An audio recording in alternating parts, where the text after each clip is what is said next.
practically every one of the top 40 records being played on every radio station in the United States is a communication to the children to take a trip, to cop out, to groove. The psychedelic jackets on the record albums have their own hidden. This is a special question. We don't want you to smoke genetically modified ganja. We want you to smoke the real thing. We want you to smoke the natural herb. Some call it marijuana, some call it sensimilla, some call it lamb's bread, and some people call it ganja. Welcome to another edition of the Adam Dunn Show. I am your host, Adam Dunn. Dave?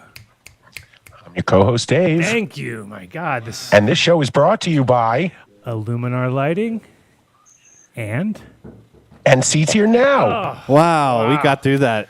Oof. Painful, dude. That was We did it. Look at that. We did it. Show's over. No, of course not. Good job, guys. Welcome to another Ozo Coffee, 14 or older, Apothecary Farms. Don't worry. We're going to be sprinkling those. We'll be sprinkling all of our sponsors. Loading. Yeah, we're going to be sprinkling a lot during the show. It's the last Friday of the month. Illuminar giveaway at the end of the show. So stick around for that, obviously. Get your letters in if you haven't. I've been getting, it's funny in the morning. Ding, ding, ding, ding. I got like all these people.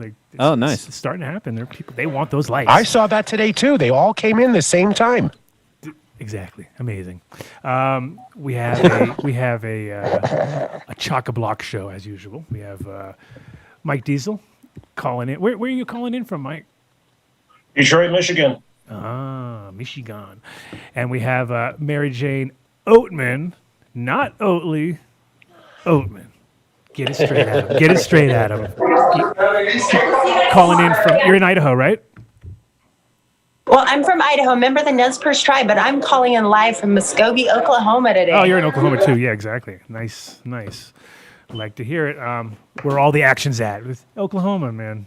Who would have thunk that would be That's the place where the action's at. Spot. Yeah. Well, she's having a party there right now. Didn't you hear that in the background? There's like 42 people there having a party. It is. It's loud in the background, as you can see. I'm calling in from a very historical place. I'm at the Oklahoma Music Hall of Fame. Oh, that's awesome. We've also got Dr. Mark calling in later. Dr. Mark with a K, that is. Just don't get it confused. And like I said earlier, giveaway, end of the show. So having said that, oh yeah, and shout out to Carta, of course, for keeping us rolling with our Carta laser editions. The laser editions. Lasers. Yeah, you know man. you got freaking lasers. I'm lighting it up everywhere I go. Aren't you? Every time I'm hitting that thing, it's all light up. I'm still using my old school one. I haven't even unboxed that one yet. I use my other one for travel. I use the new one for home. Like, you know what I mean? That's kind of what I've been doing. Wow, you're so decadent. You have just like one here, one there. Yeah, that's right. I'm pretty sure Mary Jane just ordered one right before the show started when she found out she can get 10% off with the Dunn if deal. she enters Dunn Deal. Done deals all around. So it'll be there on Wednesday, Marianne? Is that what you said? Mary Jane? Is that what you said? Right? Yes, I used the special code and everything. Nice. Damn. Love to see that. Dave, you been keeping up? Big week? Was it a big week?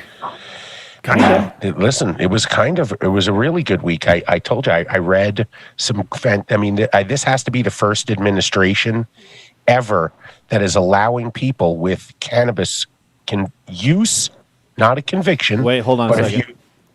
Here we go. News. Now it's news. I just thought this was the coolest thing in the world that the Biden administration it's not an automatic disqualification. You can't work in the White House if you admit to smoking cannabis. And while that might not seem like a really big thing, they go, oh, it's just mighty first world. It really is a big thing because admitting cannabis use disqualifies you from so many opportunities for employment. And if the White House says you can work there, then there should be no reason why you can't work at the Chuck E. Cheese or, anywhere because you admit to smoking cannabis. I mean, did you maybe see that? Police officers will eventually. Did you see that image? Did you see that image of the Chuck E. Cheese in the like they had found an old Chuck E. Cheese at a landfill, and it was like all just. It was such a killer image because it was all looked like it just been through hell and back, and it was like sitting there just like, really, a Chuck E. Cheese animatronic in the trash? Like what?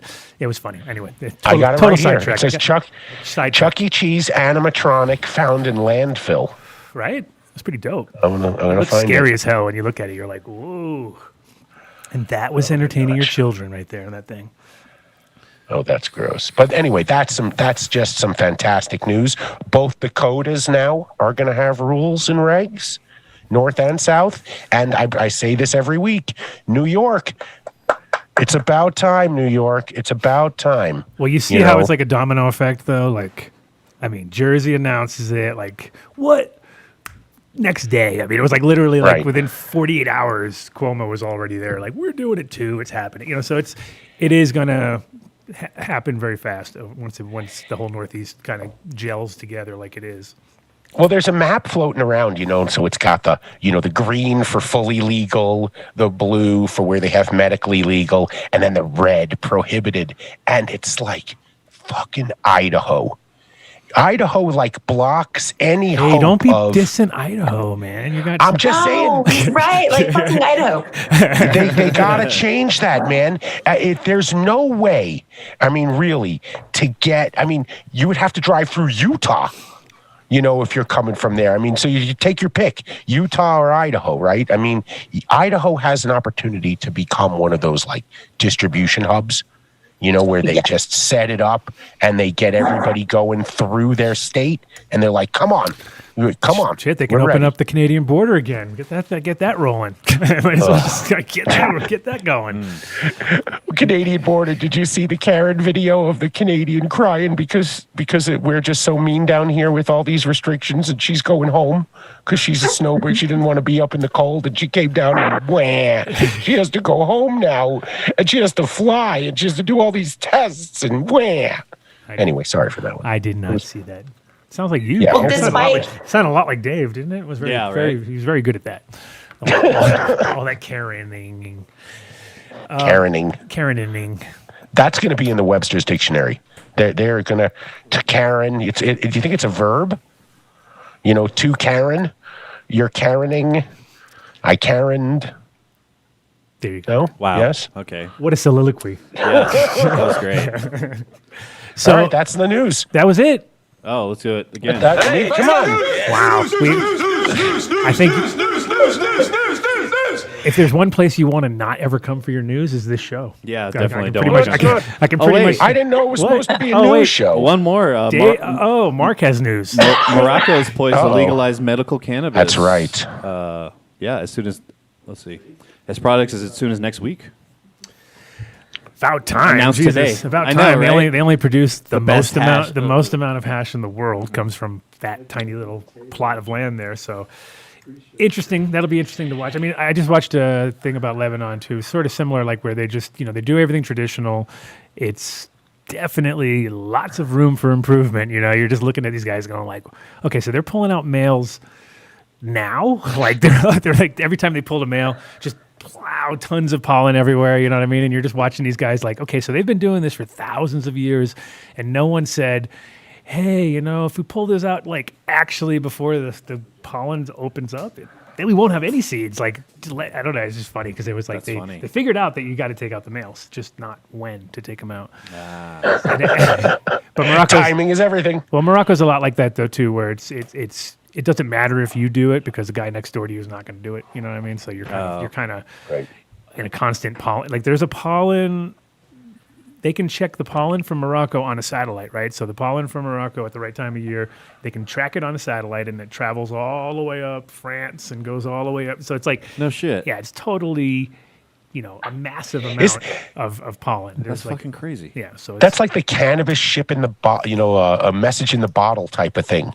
You let your sour diesel pollen go someplace, and some guy 10,000 miles away is like, man, these seeds were really fucking good. We might have to do news again for Dredd because he hates it so much. So, oh yeah. Yes. So it's always good to know. Just one's for you, Dredd. Oh, do we want to do it again? Oh yeah. Oh, here we Just go. For you, Dredd. Just for you, Dredd. Hey. And in other news, Dredd hates that. There you go. That was it. That's all I needed to. It's okay. He's Wait. No, I did see one more that is pretty fucking, because I got to give a ding here. There was a very powerful congressman in the budget committee who bought $60,000 worth of cannabis stocks. Right after he bought the stocks, he went onto the House floor to preach decriminalization and legalization of cannabis. So these fuckers, they waited to take a financial position, and I'm sure he made a ton of money just by doing that before he got outed. And now who the hell knows if he's going to have to sell everything. But that's a clear sign that there's going to be some serious movement.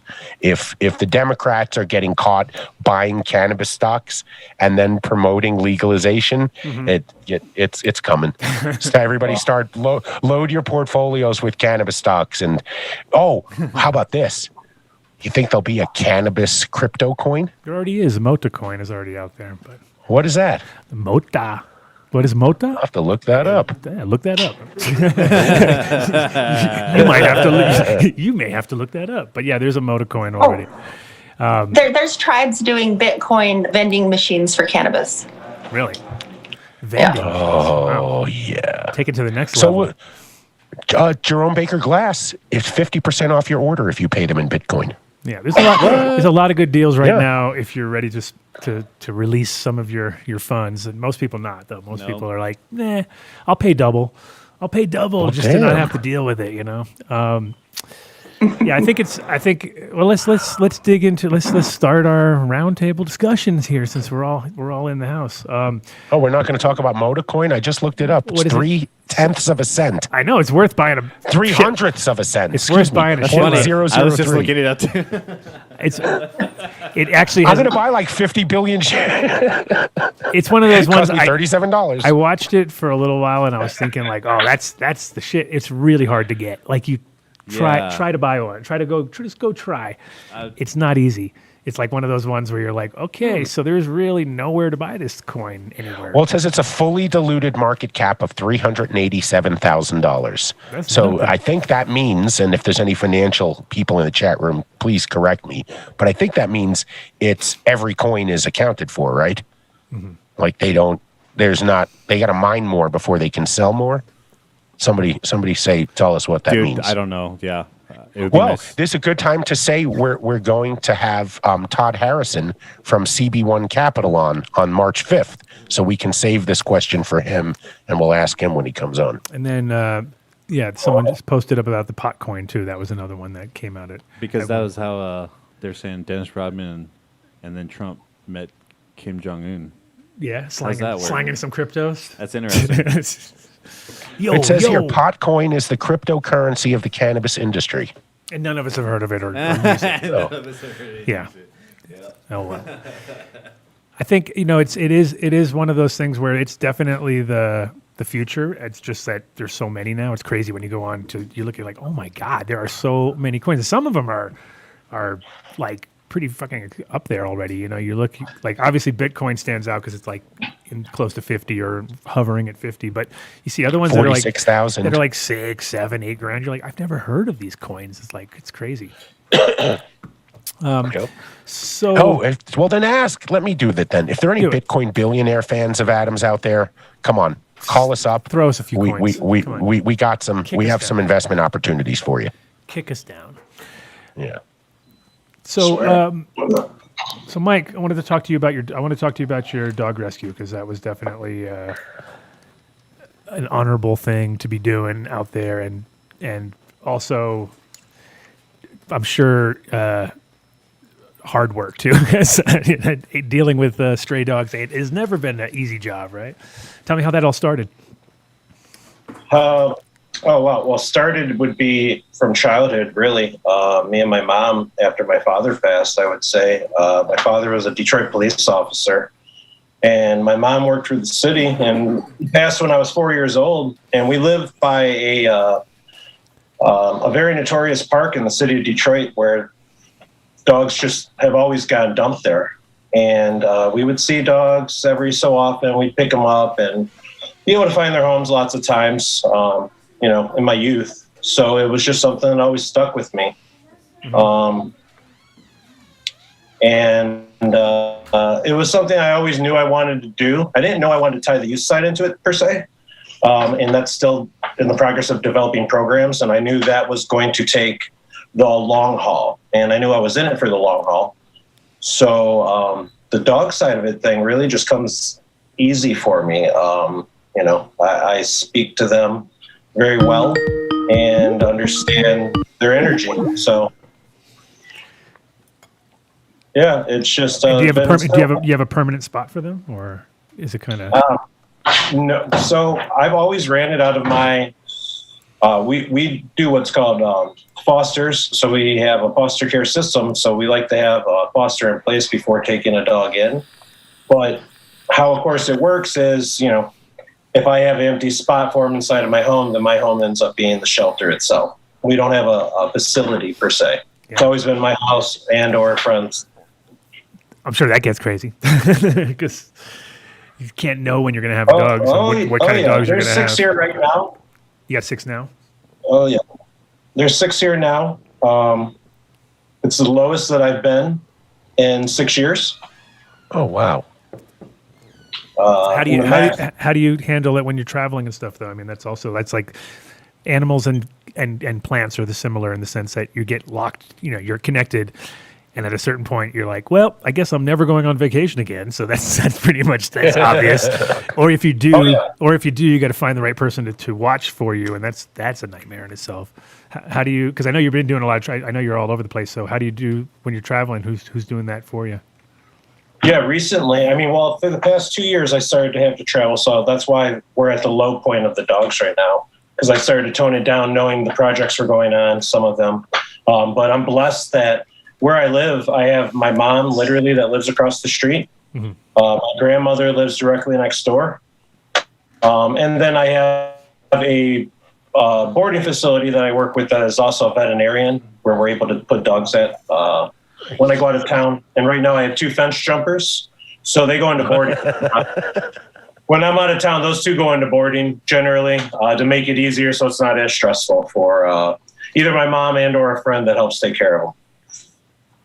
Right. And so, I mean, obviously you're doing it for love, but at the same time it costs money. So how do you manage to, dogs can be expensive. Feeding 6 dogs ain't cheap. And then if that's the lowest you've ever had, you got donations, or how does it work? Yeah, we run on a donation only system. And that's always been. And yeah, it's extremely expensive sometimes, all depending on the different situation that we come across with the dog, whether they're sick, whether they need long-term care, whether they need surgery. Facebook is really our main outreach that we've used over the years. For many years, I was doing a lot of live videos when I was in the streets, like night and day. And that would help gain people to see it. And then I had a lot of times people just call directly into the vet because that's the first place where I would go once I rescue a dog. They always end up going straight to the vet. So we would end up posting the phone number to the vet so people could just call directly in and make them feel more secure about where their money was going to. Made it kind of easy for us in that sense. Right. So also, I was looking at your. You've got a long history of doing things like this. Tell us about the Hospitalier. I don't know how to pronounce it even, but tell me about that because that's I never heard of it, and it seems like it's been around for a little while.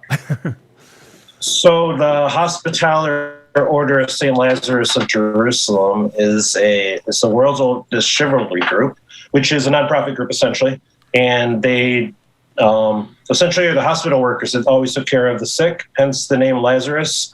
So the outcasts essentially of the city, the homeless, the sick, the throwaways of your community. So it's a global organization that exists, and I was blessed to be asked to join some years ago. And we've done a couple events with, I guess you would call them, I don't know, they're joint, just show support. So our second trip that we did for Standing Rock, for instance, they were our, how would you say, they were our protector in a certain sense. But it's essentially a group of people that love to help others and that want to see those that are less fortunate get ahead. And I noticed it said something like, you said it was been around since 1054. Is that what it was, the date or something like that? Correct, yes. Now that's a date. 1054? No, that's a date, right? Like, What? That's not like that's like October 24th, right? That's you mean like 1,000 years ago. Yes. Adam, how old were you then? I was already. I had a few hairs kind of popping in, a little mustache at that point, I think. Right. That's really cool. That's some. I've been apart since I think it's 2014, 15 now, I believe. And it's, I mean, obviously, it comes from where originally? Where's like? It's originally out of Malta, actually. From Malta. There you go, Dave. Dave's a big Malta guy. I love Malta. Dave's all over that. That's his spot. Oh, you need me to go? You need representation there? I'm there. No problem. I'm ready to go. Well, wait a minute. I'm not ready to go. I don't even leave my fucking house. Ready to go. I'm not going to Malta. What am I saying? Ready to go. I will, though, soon. Hey, Mary Jane, I see. Mary Jane Oatman, not Oatly. Not Oatly, No. but definitely Mary Jane Mary Jane. All day, every day, right? of the Nez Perce variety. So Mike, tell me a little bit on your cannabis sort of history. Ooh, 1084, 1024? Yeah, like a little after 1060. yeah. I guess fourth joint of the day right now is my history. Third dab, I guess. But essentially, I smoked cannabis for the first time when I was, well, let me actually say that the first time I smoked marijuana was when I was 11. But we actually smoked just the fan leaves because my friend, who was 2 years older than me, didn't quite understand what he was harvesting. So we smoked fan leaves the first time, and it gave everybody a headache, and nobody actually really liked it a whole lot.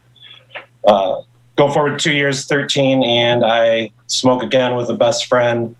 Went on a roof one day that we decided to get up on, and everybody left me on that roof for about 5 hours, and I started to enjoy cannabis going forward from that day. It's what year is this? Approximate. 1990. Oh.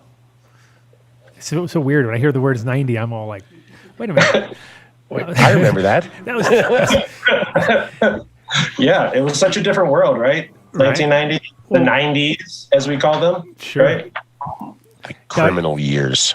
Well, it's funny. Like the difference between 89 and 90 is so much in my head. Like it's weird. Like if I hear 89, it feels like totally different time period. 90, 90, it was just like, and 2000. Like when somebody says like I'll hear people say like, oh yeah, way back like 2009. I'm like, what? Like doesn't even make sense in my brain. I'm like anything with once you start saying starting it with 2, it just feels like it's like yesterday, even though it is 20 years ago, or 21 years ago as we speak. So you were actually a late starter. It sounds like at 9. If it was 1990, I can't imagine you're that young.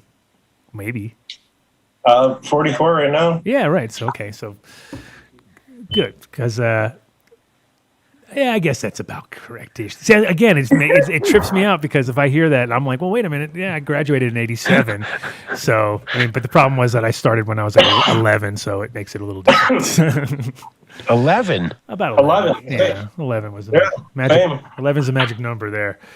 Not recommended. So, No. not recommended. Definitely not recommended. Not recommended. Well, unless you want a career like me. No. I guess. Nick's not in the room, No, right? he's He gone. can't hear any of this, right? Okay, No, good. he's gone. Yeah. All right. So He's done with his. So then you realized like that was your path. Or was it now as far as growing goes? I mean, smoking one thing, but when it comes to growing, that's another leap of for anybody. Was that something that you did on your own, or did you have somebody teach you, like a mentor or anything like that? Well, on that side of things, that came much later in life, definitely. But I had somebody that I call a mentor that gave me one conversation, one time, and he literally told me, if you can't take this and make $1 million, then you have no business with this knowledge. And I was shocked that the unwillingness to help, and I took it instantly and ran with it. And was grateful for the knowledge that he gifted me. And he never came to see it grow ever in my life. Yeah. Was it outdoors? You're doing outdoors? So, or did you go straight to indoors? Or was your... Indoors. Yeah, it was Michigan. My first one was indoors in Michigan. Mm-hmm. And it was wintertime anyways. So In the 90s? No. I wasn't growing in the 90s. Oh, no. I didn't start growing. No, I didn't start growing until 2007, 2008, around the time that I went medical. I had grown a couple of random plants outdoors. Mm-hmm. My first house that I had, I grew a couple of California orange, actually. I grew 4 of those in 2000 outdoors in my first house that I bought. A classic. Yep. California orange, I remember. And but no, indoors started 2008. We got our medical in Michigan and started growing immediately. Michigan's always had a pretty robust grow scene going on. That's one thing. I think it always seems like the more... It's kind of like music. It's similar to music too. When you go to the places that are like super nice and lush, and like, then the music's kind of lame. You go to the places that are all rough and tough and kind of shitty weather, then the music's good because everyone wants to get the fuck out. And I think the weed scene's similar like that too, where you go to the places that have like Holland is a classic of like the shitty weather, and they had to grow indoors. But then if you're in if you're in New York compared to like Cali, let's say, New York, you can grow outdoors. It's possible for sure, but it's so dangerous because there's so many people and da-da-da. So you end up having to grow indoors.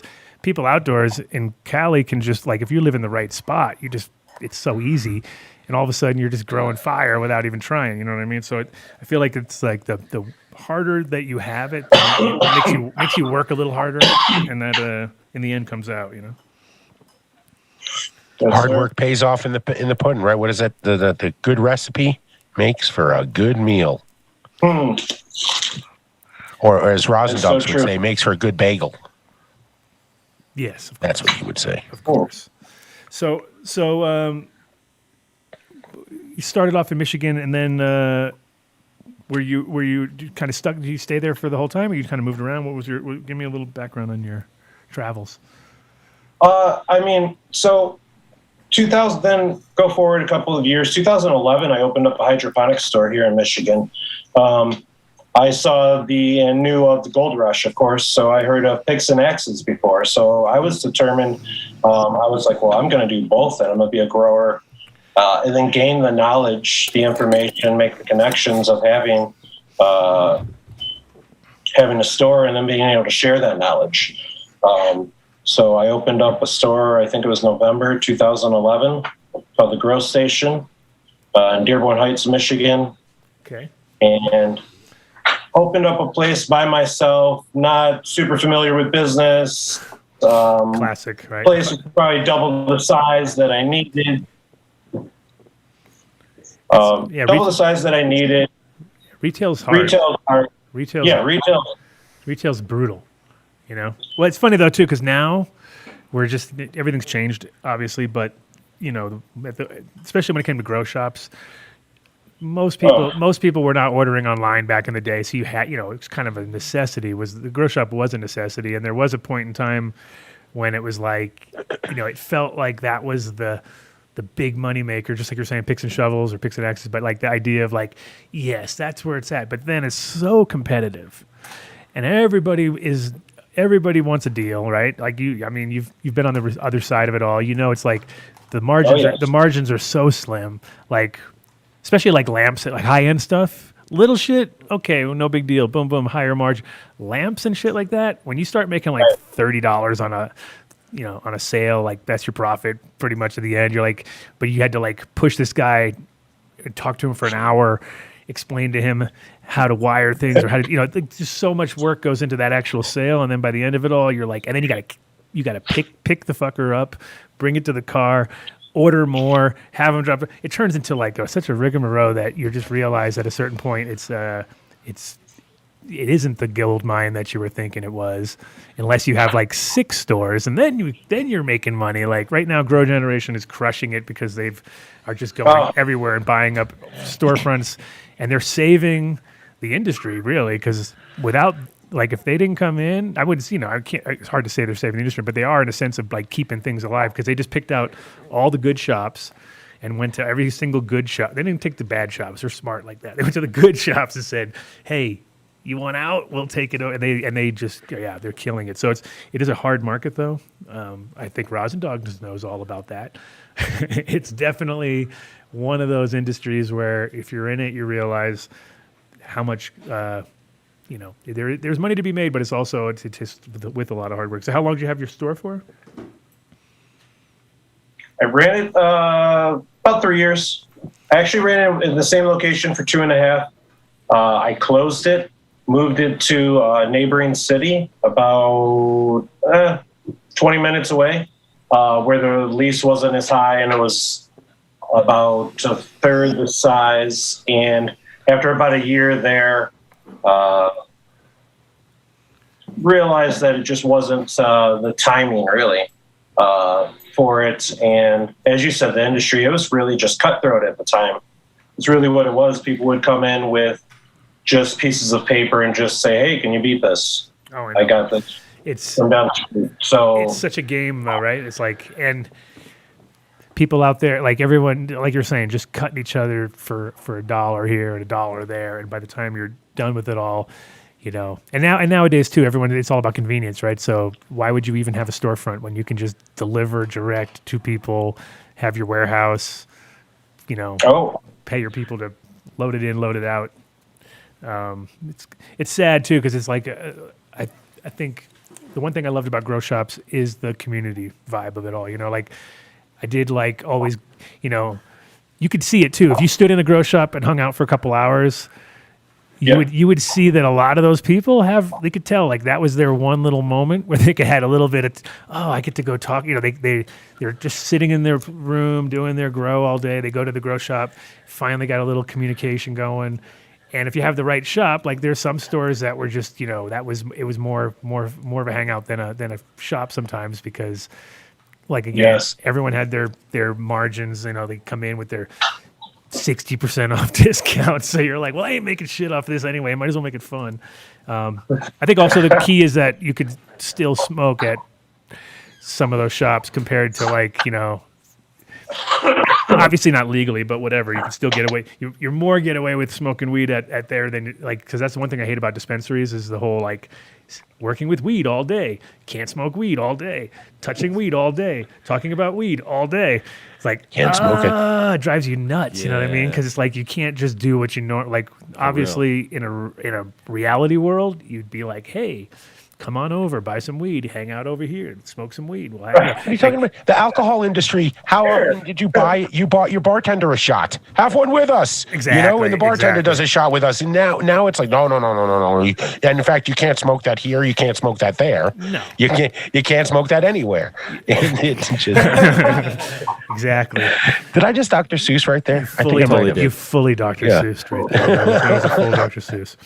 But yeah, it's it's sad that we have to do that, but I guess it's just baby steps right now to get to that point. Because at a certain point, we'll be old, but it'll be like, see, they finally figured it out. Just let people do what they fucking were gonna do in the first place. Because instead of having like 10 cars all hotboxing out in front of your dispensary, right? Like it's like, oh, that's a great look. You know what I mean? Like you walk down this road, why is this cars all smoky all of a sudden? Like in LA, like in Cali, it's by law, if you pull your car over and you can hotbox there, take the keys out of the ignition, everybody hotboxes. So you see cars randomly just on the side of the road everyone getting high. And it's like, what? Yeah. What? Like you can't really? You can't drive and smoke, but if you park, they're like, and pull smoke, over, you're cool. You're cool. But wouldn't the cop just sit behind you and wait for you to be done, and then as soon as you start driving away, go? No, because if you go down the road, there's 4 other cars down there doing the same thing. So you just have to like. No, it's really funny though. It's like because it's like it's just kind of common knowledge. Oh yeah, just pull over, pull the keys out, you're good. It's like, that's weird. Weird. All right. I want to go, and now all I want to do is go to California just to hotbox legally, and then drive afterwards. Yeah. All right. I can wait. Yeah, you might get carjacked though, dog. What? Carjacked? No, I would not drive a car worthy of being Uncle Andy carjacked. says you might get carjacked though. That's not. I mean. Thanks, Uncle Andy. Yeah, he said thank you. He just likes fucking with my head, right? And nobody's wearing a mask in the studio today, right? No. So, Mike, you were in Oklahoma recently, I guess, right? Yes. And By chance. just by chance. Yeah. Oklahoma. And did you know Mary beforehand, or just online, or was there? Mary Jane, just online through, and then talking about her magazine. But we have. There you go. Segue. Look at that segue. Segue. I pulled it out of him. Magazine. Let's talk about that, because that is, yeah, we can jump on over to. That is something that is just a gift for the world. Yes. And I was just about to say, you thought running a grow shop was hard. Try running a magazine, right, Mary? No. Exactly. Oh my goodness. Yeah, magazines are definitely hard work. Content is everything, right? So tell me how you got into that side of the business. Well, I've been very, very blessed that the content, because there's so many fucking fabulous things happening throughout, Indian country and our tribal communities, that it's all kind of falling into place. But the reason that I had to get it started was, nobody else is doing it. I've just found myself being a pioneer, for lack of a better word, and in many different regards. And this Tribal Hemp and Cannabis Magazine is the nation's first print publication that's dedicated just to what the tribes are doing, from fuel, fiber, flower, bioremediation. I mean, there's so much happening on the science side, as well as the sexy recreational retail side. And so I want to cover everything in between, including fashion. And so that's what I mean is blessed, because there's a lot of content out there. Yeah. So it's falling into place. It's also good because you have it's always nice when you're focused on a certain thing, and like it was kind of like the same as like I had a hemp clothing line, and people would come to me with things all the time, and I'd be like, "Is it hemp?" And they'd be like, "No, it's not hemp." And I'd be like, "Oh, well, I can't fuck with it. Sorry, it's not in our fucking zone, right?" And so by having that focus, makes it a lot easier to create content and things like that. So it's definitely good. And you're covering obviously all the tribes and different and it's like nationwide magazine, right? Yeah. Yeah. Yeah, it's definitely national in scope. And when I first started it, I only because of the map that I had worked on building, which is a proprietary feature of all of our magazines, is building up the tribally owned and operated dispensaries across the country, as well as marking on there the different farms that are approved, or the different plans being approved under the USDA Farm Bill. And so it's part data, but data that is also branded for consumers that are out there looking to buy Indian and find out about a lot of these different amazing farms that are being cultivated by different tribal communities that are just working on restoring these economies. Because I come from a peace pipe people, and our treaty was bargained for and negotiated under our sacred smoke in 1855. And we've been smoking people for a long time. Our women have always been rope makers. So yeah, I feel like it's one of those.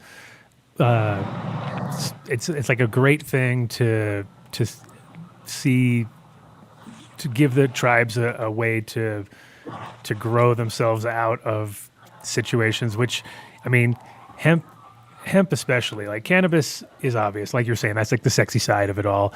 But with the hemp side, which is totally not being utilized in any capacity that it could be, like there's, it started off and then it kind of died off because everybody misinterpreted the idea of hemp. They just started to think like high cannabinoid, plants that are either hemp or cannabis, but it's not like that. It's like there's so much more to the plant. And I mean, would always call cannabis the buffalo of the plant world, right? And that's like fits right in the scheme of things, because it is literally like a plant where you can use every single part of the plant, and there's so much ingenuity that comes out of it, which is awesome, because it's one of those things where, like, when you hear about batteries being created with graphene, you hear about all the higher tech uses of it. That's great, but there's still so much more basic shit that we have that we can use it for, and it's just we have to grow enough of it. Like right now, funny enough, because people are growing so much high cannabinoid hemp and not enough fiber hemp, I know guys that are importing hemp fiber from Europe. I'm like, what? Like, really? Like all the hemp that's growing here, and there is no fiber, like none. Because people don't grow for fiber. It's sad, right? That's what we want to see as tribes leading in fiber production here, because our tribes hold tenure over 25% of the nation's land, and most of that is agriculture. Yeah, and the thing about growing for fiber is you don't grow 100 acres or 1,000 acres. You grow like 10,000 acres. You grow massive amounts, which then you start talking numbers that make, like, you start talking about building materials and things like that actually, because once you start, you need to be able to fill that gap. And that's always been the problem with cannabis products in general. Like when you're making really high quality hash, you're talking about the top 2% of the resin, right? So that means there's 98% left over. What are you going to do with that? You know what I mean? So that's actually the hardest part, is figuring out all those other parts to the plant that we don't want to use, right? Because we're all just cherry picking what we want, which is the trichomes, or we're looking at the flower or whatever. But there's so much more. Like the roots contain tons of cannabinoids. There's so much, especially when you start thinking like on a scale, like, oh shit, we have tons of roots. Yeah, we have tons and tons and tons. So then, yeah, I feel like that's one of those things that in the long run can be super beneficial. Green cover. Nice. So yeah, the cover. Is it 1/3, 2/3? Isn't it 1/3 above the ground, 2/3 below the ground? As far as like production? No, as far as for like you're talking about like amounts of biomass. So if you have a plant on top, there's always going to be 2/3 of whatever. Well, the difference is that the top below the ground. The difference is that everything below the ground is dense, and everything above the ground is not. So like you can take like a root ball that's this big, it'll weigh as much as half that plant would have weighed once it's dried, you know what I mean? Because it's all water weight up top. So you do have a density difference. The roots are definitely not utilized enough. That's one of those things where you get the right people who can make salves and things like that from that. There's CBD, it's not a super high quantity of it. There's CBD, but there's a lot of other things in there, that a lot of other constituents that are more interesting even than the most classic ones. Because if you want CBD, you just grow it in a lab, right? Like there's not even at this point in time, you can seed things. There's a million options of ways that we can do that. But what are you laughing at? He just called me a mousist. Oh, yeah. Anyway. Because I had the mouse thing. Anyway, see how you disrupt the show, Mike? Mike, what am I saying? I'm so high right now. Dude. Holy moly. This is what happens when we start the show late, and I do like Late. We were 6 right on time. dabs while we're waiting for Adam. Nobody was late. No, we weren't. We were not late. It was the exact No, time. we started. What time did we start today? 4:30. Oh, Sometimes the show starts 4:20, but we Was it always really? start 10 minutes late. Yes. 4:30. Yeah. No, I thought it was late. I don't know. And then I just got. Then Dave's I a was wreck. doing a whole bunch Dave's of a wreck dabs, and today. maybe it was the Way two. wreck. I'm sorry, guys. It was Dave's the- not it was the usually two this terrible, Incredibles. but that's just the way it is. We have to Usually pretty apologize. composed on the show. Well, I'm still embarrassed about fucking up Mary Jane's last name on the card. So No, I did. you know, You didn't do I've it. been we called should give a plug worse. to Oatly Milk. All right. Yes. I know. I just like taking credit for the fuck ups, though. Adam. Sometimes though those actually add more attention to the situation, right? So you get like, because you fucked it up, then you have to fix it. So then everyone pays more attention to it, I guess. The magazine though, how many? What do you use it by? Is it annual or is it? Sorry, is it like quarterly or what's your? Because I know It's quarterly. Oh, good. I'm glad to hear. Then, because it's one of those ones where someone tells me that it's a monthly, I'm like, woof. good luck, you know what I mean? Because a lot of times magazines, they'll do that. They'll come in like hot, like we're going to go every month. We're doing this. And then you realize like it is a nonstop 24/7 thing because everybody's also doesn't, it's internet is so fast and you can put it up but when you print something, it's got to be, there's a lot of steps, you know what I mean? And I've seen a lot of magazines over the years try way too hard and then fail. So it's good to hear quarterly is like a perfect thing because it's seasonal. You kind of, you got a whole 3 months to kind of get the next one out. How many issues have you guys produced already? 4. I've gotten 4 out so far. Nice. Yeah. And did you manage to keep them all within the time frame, or is it like? So what I did. Did you miss any deadlines? Is what he wants to know. So in 2020, I planned on 3 issues, and then planning for 2021 quarterly. So I'm on schedule. Oh, good. You're fine. Yeah. No, you're doing fine. I, on the other hand, have had how many ADSIs I've had? I've had 3, but over like 5 years or something like that. So it's terrible. There's absolutely no continuity. Terrible. So it's classic Adam. The only thing I do manage to do is I do get the show usually on Fridays. Somehow. Usually I do that. But yeah, so how many people you got working on your staff? 2? 2. You, including you, or 2 excluding you? Including me. So you have 1, basically. So you have 1. That's a lot of work. That is a lot of work. That's serious. Great job. No, but that's serious.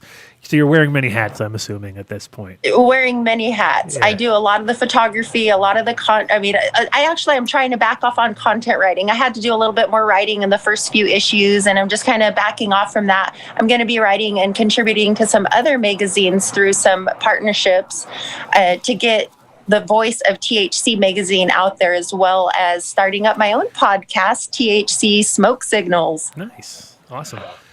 Great name. So, did you guys ever get approached by David Magliella? Was it Magliella from THC Magazine here in Colorado? Did you guys ever have that confusion? Because that's one of those ones. Have you? But you know what I'm talking about. You know THC Magazine from here. Yeah. Has that been any issues with 2 publishers? 2 things with. I mean, it's an acronym and they're totally different. They mean different things. Let's say, but is there been any confusion in that from anywhere? Not so far, in that I really try hard to market it as Tribal Hemp and Cannabis Magazine, and we just THC it for short, but we want to really elevate the tribal. Yeah. Just because it is like, I think like I have a company called TH Seeds, and you don't even want to know the amount of confusion over the years because there's another company called THC Seeds who came out of Canada after us, of course, right? And I was like, and so many people have ordered seeds from them thinking they're getting seeds from me, and then there's just like, no, sorry, that's THC Seeds. Like, so those acronyms, especially that particular one, has been like, we've figured it out from every angle possible, right? I mean, there's been how many THC combos. And I think the other part of that is I'm not really in a big digital space anywhere. I'm not even on Instagram, anything like that. So I think that's part of why I don't have that mix up so far. It's just exclusively lying in the print publication space. How many do you print at a time, or average, let's say? 10,000 print copies each issue. Okay. Wow. That's good. And they go, majority of them are in Washington State, Nevada, California, Oregon. Get a fair amount out here in Idaho because there's a shit ton of education that still needs to happen there. And getting our presence out in Oklahoma, and then buckshot across the other tribal community homelands all over the nation, and partnering with other organizations that are looking to educate their membership bases about the opportunities to do business in Indian country, specifically with hemp and cannabis. Right. Let me do one. Nice. No, that's awesome. I'd love to know, are there any like equity programs across the industry that the tribes could take advantage of to get licensed, or when everyone starts taking advantage of being able to have a license? Does it have to be on tribal lands? So that's what we've also been working on with the Minority Cannabis Business Association, is creating those programs where tribal sovereignty is being even left out in the social equity conversation, and finding ways that we can create incubator programs for indigenous entrepreneurs to navigate, the farming. Farm opportunities under the hemp bill, not just for tribal governments, but for the people themselves. And there's definitely a lot of opportunities out there, but that's been the hardest part is, this elected officials still thinking of our indigenous communities as relics of the past and not preserving, our place in this time, and actually outright sometimes attacks on tribal governments, especially in the casino-rich areas where they want tribes locked out. That's a shame. I'm all for inclusion. People, this is the time everyone can get paid back in regards to social and racial equity, and it's going to be real important in the future. I would say in the next 60 days, because I'm still on that kick, that in the next 60 days we're going to see some serious movement in legislation nationwide. All right, so now it's 55 days, right, or 50. That's what we've been anticipating as well. So in January, February, and March, holding a series of protecting tribal sovereignty in cannabis meetings, so that we could create more of a conversation about what that looks like for tribes with deference to tribal sovereignty and federal legalization efforts. Well, we can't overlook the 25%. You said 25% of the nation's lands are controlled by indigenous tribes. That's a gold mine opportunity that needs to I don't want to say, I was going to say taken advantage of, but I mean in a good way. There needs invested in. Yes, invested in, utilized. Yeah. Well, I think Oklahoma is going to be a classic example for all of that, because not only do they have probably the one of the states with a higher amount of land there that's under control of Indian control. So that alone will be huge. I mean, plus, there's just so much focus there. So it'll be interesting to see the dichotomy of what happens in Oklahoma. Oh, there's so much research and development that needs to still take place within our tribal college and university systems and our land grant institutions that are near our tribal communities. So as I see the education of the educators occurring, I see these light bulbs going off, and they're getting pretty high on the idea of being the lead in research, analytics, and things like that, and providing not just plant touching opportunities for the people, but like really professional jobs out there for our people. Mm-hmm.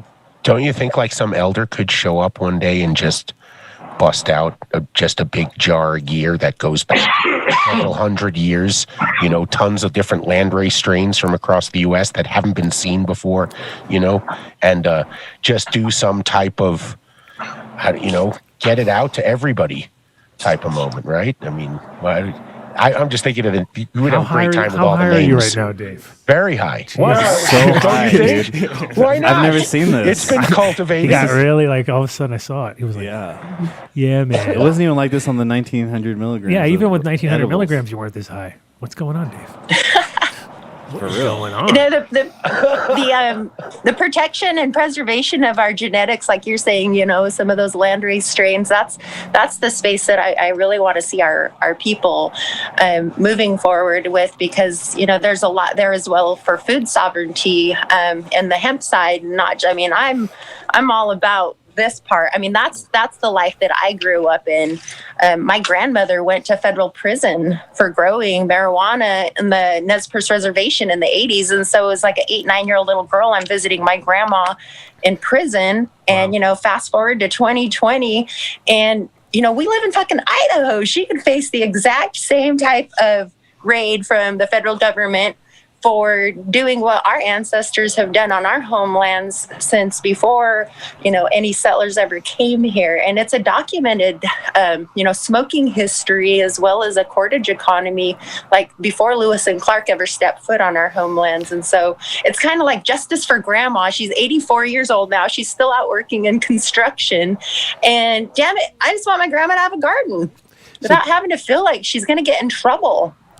Do you know if anybody's, because it's one of those things where I always wonder about the cannabis history as far as like, like everybody always says, oh, peace pipe. And it's like, I don't think they were smoking weed in those things. I think mostly tobacco for the most part. I think it's mostly traditionally tobacco. Do you know do you have any insight on actual, like, particular tribes that might have used more than others? Because I would imagine it would have been more southern tribes just because of Mexico. And that's really what Mexico is kind of like where the cannabis is really coming from, if you want to consider, because there really isn't that many North American land race things. You know what I mean? I always feel like, but I feel like there's always that magical, we always want to imagine in our mind that there's some ancient strain cultivated by American Indian, but do you know if there really was any? From our oral tradition, our seed introduction was by way of flood. And so it was of the Asiatic seed version.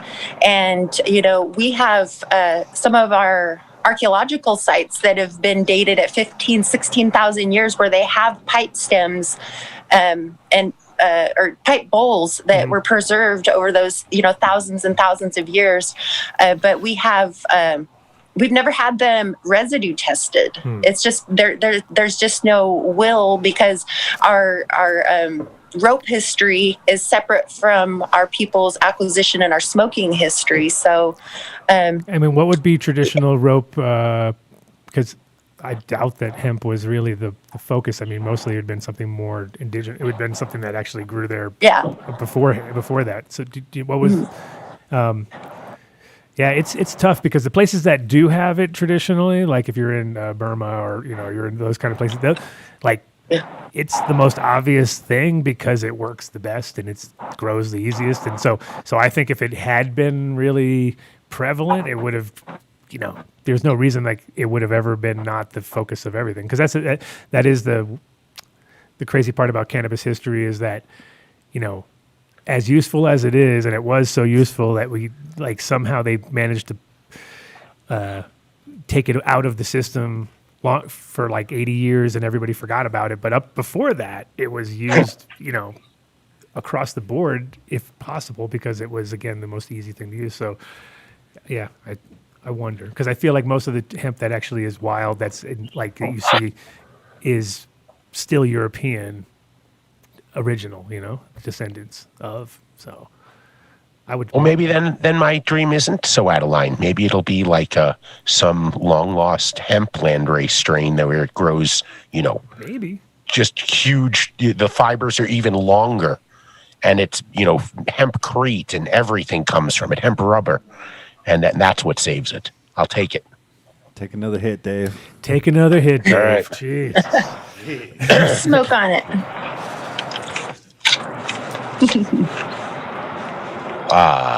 Nice. But yeah, other than Steve Whiteplume, who's the biggest hemp producing tribes at this point in time? Because I know everybody probably went straight to cannabis, but is there anybody who's really focusing on hemp more than the others?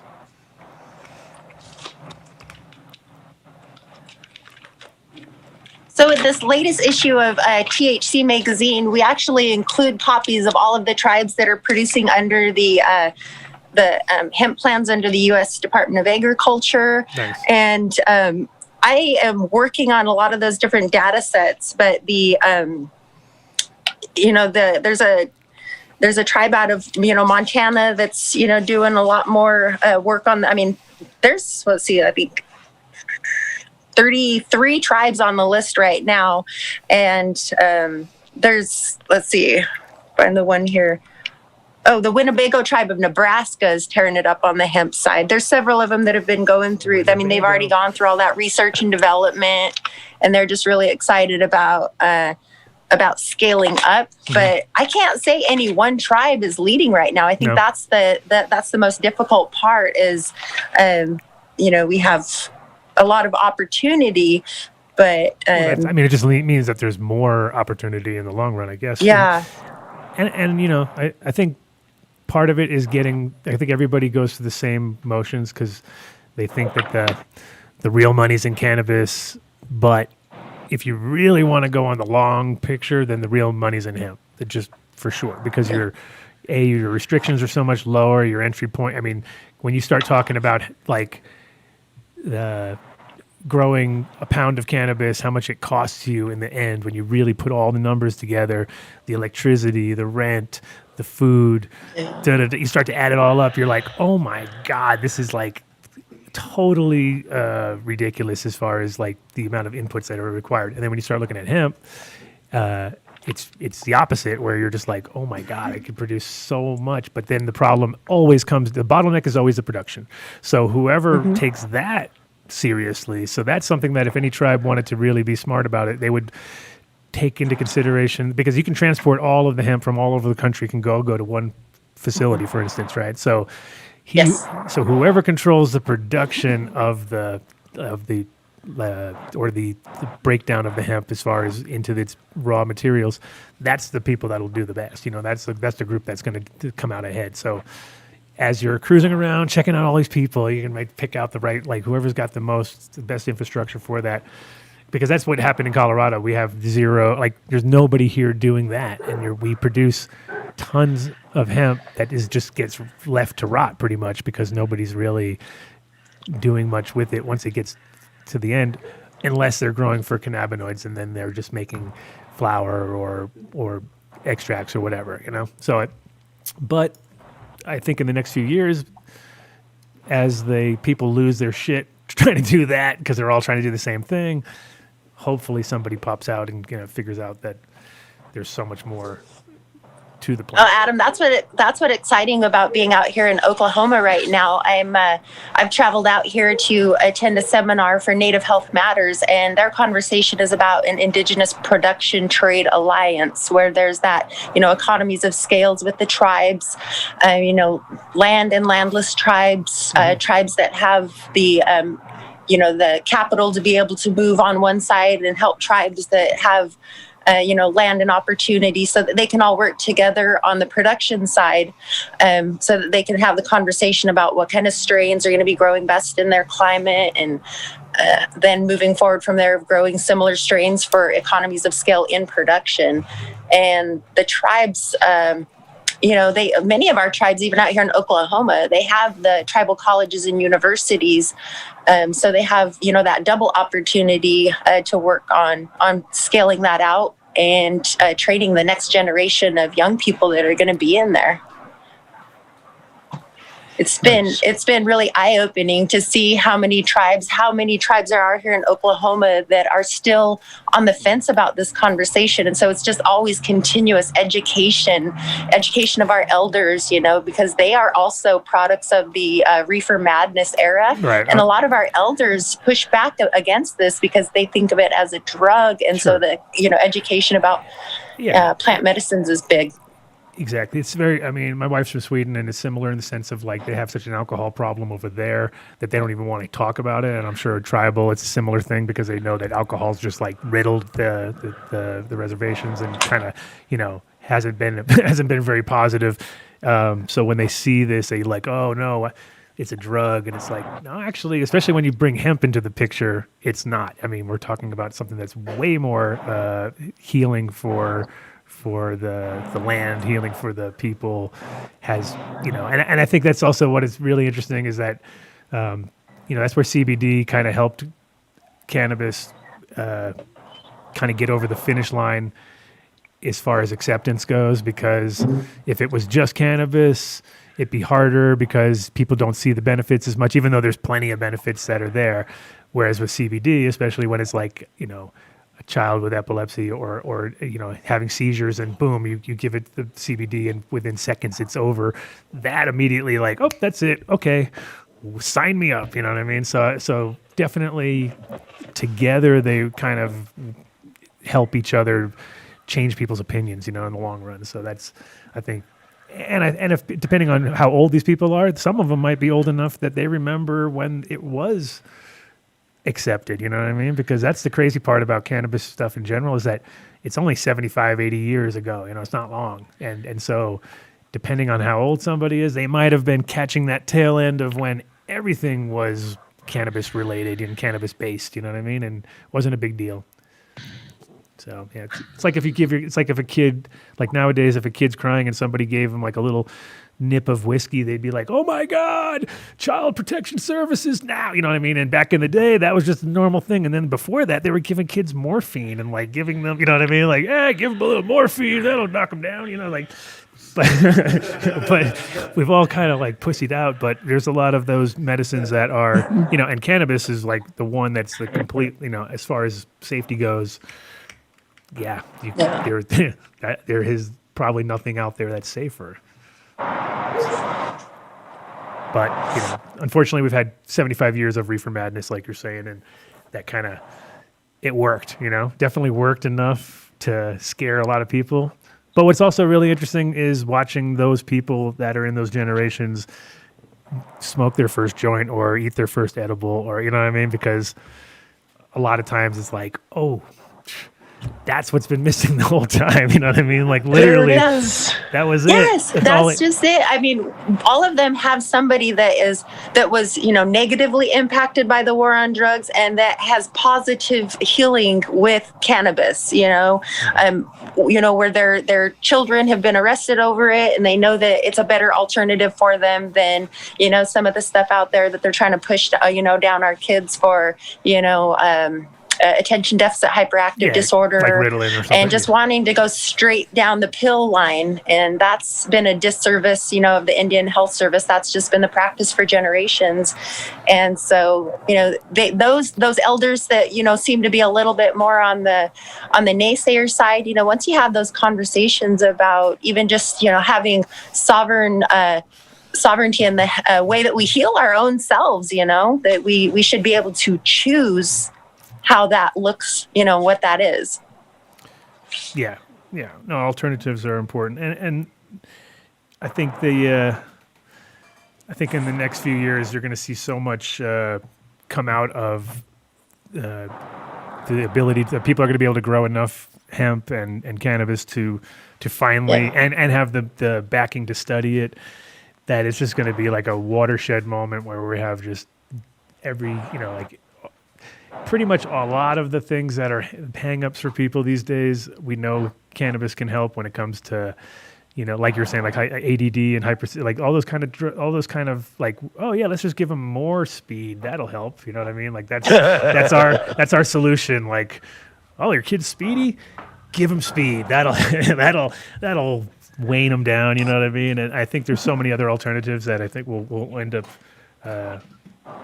discovering in the next few years is going to be awesome. Well, I think what it's going to happen is it's either going to be an executive order or it's going to be a federal legislative change. And all those shelved studies for the past 30 years that people wanted to research but couldn't research, couldn't get access to grant money or faced criminal charges if something went wrong.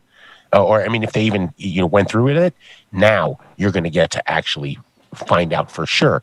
All these scientific solutions to our problems, and all of the pharmaceutical companies are going to get in and start making targeted medications based on the cannabis plant. It's where it's going to be. I mean, I don't see any other way of it going about. It's how it's going to be. I don't see us going backwards either. You're sideways. You're floating away. You're sideways. I'm sideways? Yeah. You don't look that way? Kind of. No, it doesn't appear sideways for me. Let's see. It is. There we go. There you go. Funny. Yeah, perfect. Boom. Just got really high. Just kind of like blip. Wow. Stuck to the side all of a sudden. So I was like, wow. I do love to handstand and headstand. Yeah. Maybe I'll just do a headstand. Now she's upside down. No, but I think that research is going to be something that is going to be one of those, when you talk about a watershed moment, right? It's all the different medical universities are going to get to really study the plant now and release their findings, you know, and we'll all benefit from it. It's a good time to be in cannabis. It's a great time to be in cannabis for sure. Yeah. Mike, tell us about your Jamaica adventures there. Oh, Jamaica. Jamaica is this is the most beautiful place that I've ever seen by far. I got blessed by having a friend who was involved in a project down there about, I think now. Wow. Yeah, actually 2 years ago now. No, 3. Man, I was going to say 2 years ago. I think it was around 2 years ago in my head. 2 years plus COVID, or 1 year plus COVID? When everything blew up down there. COVID happened, yeah. 2 years ago, got involved down there, and saw an empty piece of land and shared the dream with my partner, Conroy, who's down there with Green Block Development, and was all about it. Am all about it. It's an amazing opportunity. Jamaica has a department called the CLA, which is their Cannabis Licensing Authority down there, that has set up all their regulations and such. So, a lot of it looks like going to model very American ways. But yeah, it's a great, amazing opportunity that we're of course a little behind because of what's happening. So, like everybody else, we're just kind of waiting a little bit. Soon come. That's all you have to say. That's all you have to know down there. It's the only thing you need to know. That's it. Everything else, pretty much, that's it. That's the whole mentality of the place. And if you can't handle that, you definitely can't do stuff down there because it's different, totally different speed. Island time is very much a thing. We have our thing with Indian time. That's very much a thing. So I am so accustomed to, and then, I'm where we come from here in Detroit, being growers, we're all in basements. So we don't see clocks. We don't see windows for a long time. It's interesting. It's a beautiful mesh how everything's coming together with that project though now. And coming together with some of my other projects. Harvest Life Sciences is something new I'm coming together with some partners in Colorado. That's doing a lot of biotech things that's going to be able to help a lot of people as well in the food, agriculture side of things, clean up, which is something that a lot of our lands need, especially the Navajo Nation has a lot of old uranium mines that need to be cleaned up. So like phytoremediation or yes, yeah, phytoremediation, yep. Interesting. Using different technologies, and hopefully being able to, of course, using these plants and hemp, we know will clean up. Will definitely help clean up our lands as well. So, yeah, it's kind of it is one of those wacky things when you start thinking from from that basic function of just taking out the heavy metals from the soil or the contamination, all the way to the other end of the spectrum. With, like I was saying earlier about batteries, I'm making graphene batteries from the fiber, of the stalks, where you just you definitely can blow your mind when you look at the uses of the plant. But then at the end of the day, if you can, it's like, can we get that technology to take off? You know what I mean? Because you're again competing with oil. I think that's always been the problem with cannabis is it's such a highly competitive plant, and it always seems to pick fights with the biggest fuckers in the room. Like, oh yeah, go after tobacco, alcohol, fucking pharmaceuticals, and the oil. Yeah, these should be easy fights. These are all easy fights. You know what I mean? And then you're just like one plant against all of that. And it's like, and you wonder why it doesn't ever get out there, right? So, but that's the plan. We're luckily in a phase now where we can prove our things. That was the thing about reading Jack's book back in the day when I first read Emperor. It was like there was so much there, and when you're reading it, you're like, oh my God, it could do that, it can do this, it can do that, and after talking to Jack, it's like he doesn't know because he's like, well, I don't know. The only way to know is to do it. And if we do it, we'll find out. And I'm like, that's cool. I like that. That's a good plan because at the end of the day, like if it doesn't work, well, fuck it. We got a lot of hemp growing and it's still a good thing. It's still a good thing. But, but you know, we are getting a chance to test those theories. And I mean, some of them, if you go back and read it now, you might go like, yeah, maybe there's some slight embellishment going on here because, but there's also probably some things he didn't even know that are just, you know, that are going to come out of like all of a sudden you're like, what? Because he didn't know about the batteries. That wasn't in there. That's like one of those things where like that just came out in the last few years where it was like that would have blown his mind, you know? So it is cool to be able to see those things be tested, you know? I think that's also maybe for you, Mary, a good thing because reservations and tribal land has their own rules in some ways, shapes, and forms, let's say. And if you're really not like now that we know you can have casinos and you can have cannabis and you can have all those extreme things, the hemp side should be able to just fly like, you know, under the radar as far as like, you know, being able to produce. Because I mean, Alex White Plume obviously pushed their buttons in the beginning, got raided, you know, had all his plants cut down. But the funny part about that whole story, I'm sure you guys all know, is that it all washed down river and just grew everywhere else anyway because the way that they harvested it, it was like, now that's a fucking story right there. I love that. But in general, I think that's the ticket for the tribes to really move up to the next level because no one's taking that fucking bite. They're all just looking at, like, I drive around here in Colorado and I see all this land and I'm thinking like, you know, I've seen some decent sized hemp fields, you know, I've seen some 1,000-acre and, you know, it's impressive, but it's still cannabis the way they're growing it. They're not growing it tight. They're not growing it for fiber. They're not growing, you know what I mean? Just like, I want to see combines coming in, cutting that shit down. And, you know, the way but when it gets to that point, that's actually, then you're like then you are at the oil company level. You are at those top, you know, you're in those zone where people are going to be like, wait a minute, why were we not doing that? You know, so that to me would be like the smartest move that would probably be, and also because we're about to go 1%, I think, we'll see. But I would say that the tribes should just do it and say, fuck you, we're doing 1% because that's the way it's going to be anyway. Because that would give you the leg up in the sense of like no one's really believing it until they see it. It is better to ask forgiveness than ask for permission. I would just. Okay, so just do it. And we're testing the leaves, not the bud.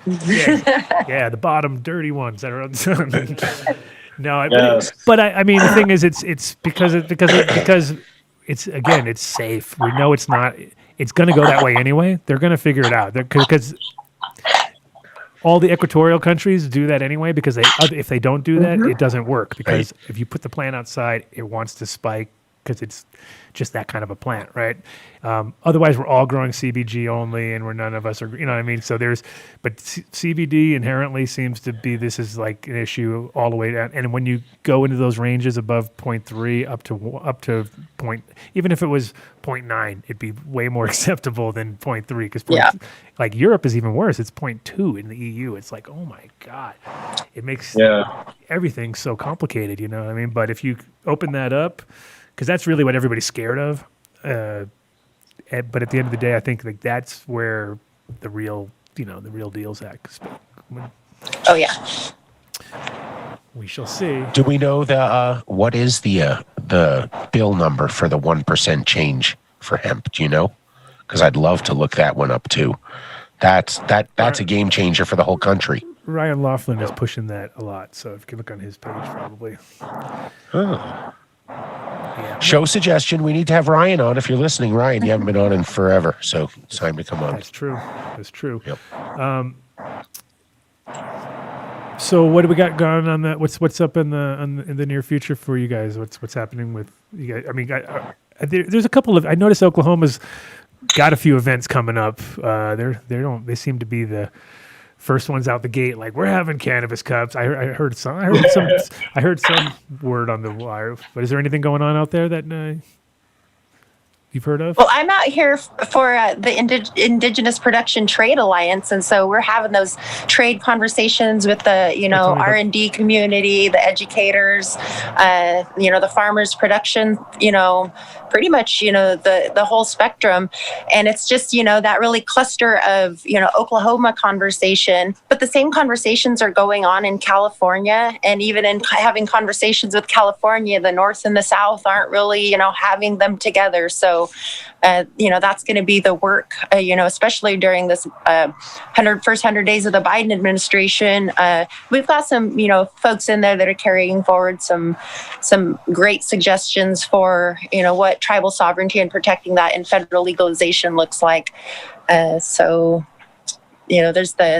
There's that side of it, but the tribes have hit the ground running after that bullshit of the 2014 Farm Bill, where they just had the research side covered. Mm-hmm. After 2018, that list is blown up, and tribes are submitting plans even though they're not operational or ready, or don't even know if they're going to do flower or CBD or fiber, but they're getting their plans in and getting them approved so that they can start that development now. It's exciting. And how many people are at this particular event?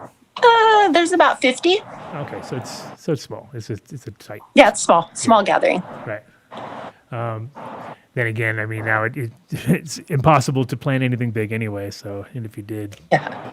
I think we have about 20 joining us from the Zoom world, and then we're broadcasting it live as well. So cool, that's awesome. What do you guys do for seed for your? Do you have any? Is there some particular seed that people are working with? For the do you have is there like a source? How are they? Do you know how people are sourcing seed for their hemp production? So in Oklahoma, that's I can't speak for the tribes and how they're doing it here, because I don't know that level of detail right now, because there's that's why I said a lot of the communities have not really been having that conversation about even like I said earlier, growing the similar strains, and so a lot of those conversations are on the tail of having, some of the other tribal communities that were out there.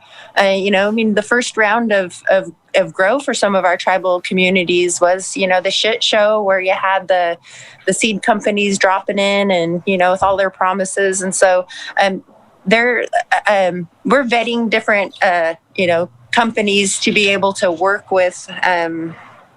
I know that myself, I don't buy, get a whole bunch of seeds from, any of these companies on the hemp cultivation side, because I'm in Idaho, and for the longest time, I mean, even still now, I'm working on the black market grow. There's a few seed companies that are out there that tribes are working with, though. But nothing's huge on the on the massive scale. And I know that there are quite a few tribes that are importing Chinese seed fiber because it just works in their area. And I'm like, no, there's better options. For sure. Well, there is, but there isn't in the sense. So for instance, the most famous strains are like Fibramon is a strain that's really famous for fiber, obviously.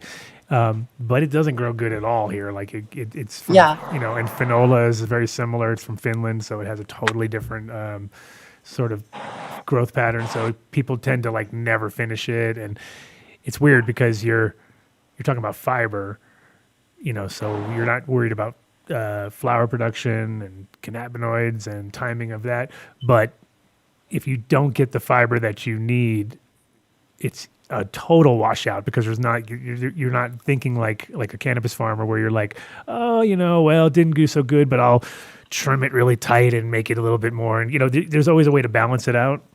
But if you're growing fiber and your fiber doesn't work, it's sort of like growing corn and not having corn. You know what I mean? It's like, it doesn't make sense. You're pretty much you don't even know what to do with it at the end. So that's what I think people are like. And farmers are the biggest problem with traditional farmers and people who are used to guarantees, is that when you're telling them to grow a new crop, and you kind of run back to the same problem I talked about earlier, which is you don't have anywhere to sell it, you're fucked. You know what I mean? So you have to try to like, you got to convince the farmer, and they're looking at it from a, what if I have a crop failure?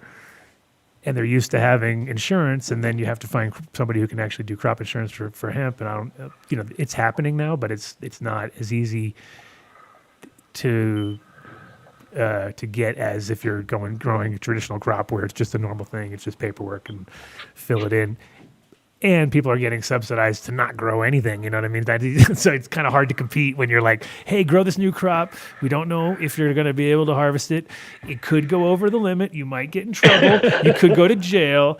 And we don't know what the fuck we're going to do with it at the end. So it's like, it's not a very good sell. It's kind of hard at this point. But I think. And even after you follow all the rules and you harvest, they might change the rules after that and make whatever you've just harvested illegal anyway. So yeah, there's a lot. It's a lot of. Like, yeah, I can understand why it's hard for traditional farmers to get on board. But if they got away from the higher cannabinoid stuff and went more for those fiber plants, like then they would not run those risks. 100%. They would mitigate half the risks out of the gate.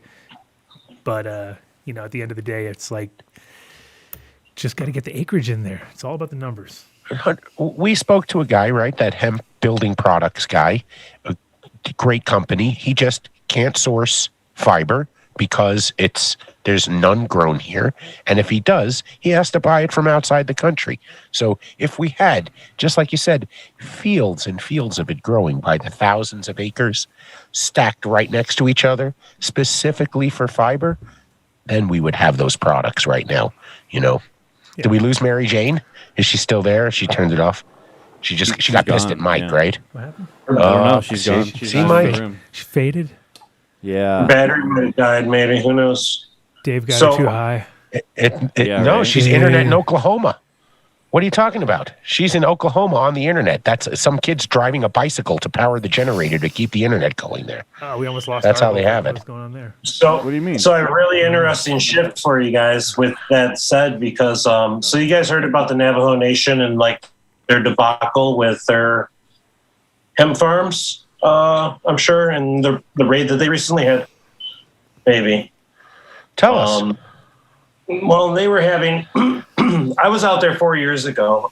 They had a operation that was going on about 4.5 years ago. I guess I was out there for the first trip, and I offered free consulting to a gentleman who was running the main operation, who was running the operation, who was the farm board president for the Navajo Nation at the time, and I wanted to do the fiber. That was my. The Navajo Nation has the most amount of land out of all of the tribes. Yeah, they're more farmer-based economy from the beginning, right? That, like, out of all the tribes, they were kind of like, that's our shit, we're farming, and you guys are doing that, and we're doing this. Exactly. So I thought it was a perfect fit. And he already had a concept going, and he had some kind of outside investors, was the only thing that I kind of knew at the time. And we just didn't agree on the way. And I saw it very obviously, and even informed him. I was like, you really don't know what you're doing here, and you're pretty well getting in over your head from the start. You should, maybe think about slow rolling this a little bit more, which is interesting because my partners like to tell me that now.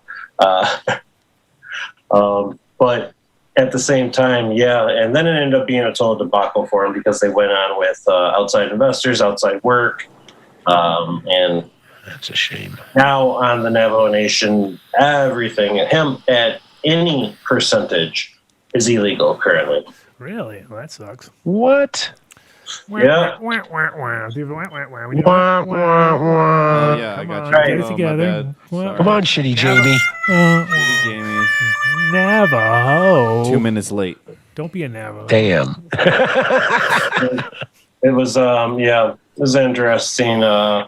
Debacle, but yeah. So when did that go into effect? Oh, so this was kind of recent. This last season, I think the actual raid happened about 2 months ago. Okay. So damn, maybe three. I'm kind of bad with time right now. Things are moving. One of the dogs. Which turn two? No, don't do that. Hi, Leah. It's a house full of dogs. You have any pit bull puppies that need to be adopted? Not puppies, but I do have one beautiful blue one that I could use at home. Old blue? Don't. How old? Let's see. Willow, how old are you? She's probably 6 years old. Oh, my goodness.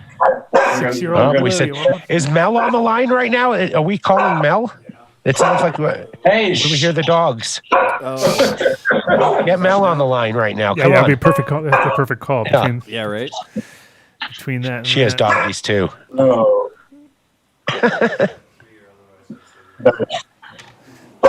Oh, shh. Okay, well, I guess she's not going to be calling back. No. Okay, that's all right. Cool. All right. Right on. Oh, yeah. We have Dr. Mark calling in a few minutes too. Excellent. Dr. Yeah. Monk with a K. Paging Dr. Mark. With the that's so great. That moniker is gonna hold. I mean, it really should. It has You to. know, Mark he's a with a K. ketamine doctor, Dr. Mark with the Dr. K. Mark with a K, of course. I love that one. Somebody's gonna go grab that domain right now. Luckily, it's a stoner crowd. They're just like, yeah, we'll get around to it at some point. Tokomotive was out there. It was free. So, so that Navajo thing, that was when you were talking to the guy, that was before all that, and then it all happened during the process, or was it one of those? Yeah, that was at the that was in his beginning, just beginning planning stages of getting, I think, probably his paperwork together and such. That was 4 years ago. Gotcha. So, yeah. Guess what I'm doing right now? Terp wipes. You ever use Terp wipes? Have you ever used Terp wipes, Mike? No. What do you got there? Oh, you're missing Oh, out, dude. bro. You're missing out. Just the best. So get your pen out. It's the best. www.terpwipes.com/done deal. Wah, wah. What do you and you're going to get a discount and buy yourself a subscription. Every day. Clean my shit all the time. Yeah, clean my shit all the time. That's it. 4 times the size of a normal alcohol prep pad. A must for every dabber in your family. They are the shit, though, I'll tell you. It's Yeah. funny because you slowly get, like, you get jonesing if you don't have it. Like, Yeah, when you have to use a regular alcohol, you're like, oh, this is actually This is lame now. crap. Yeah, this is really I not know. good. It is funny. Yeah. It's funny when you're, because at first I wasn't, I had them and I was just kind of, whatever. Now all of a sudden I'm like, that's it. I know when it first came around, I was like, "What, dude? Like, okay, like a branded." I was like, okay, the Q-tips that they brand and all. Well, that yeah, stuff, like, it's the same, but this is actually a good product. that one All stand around, behind. all around. Yeah, stand yes. behind.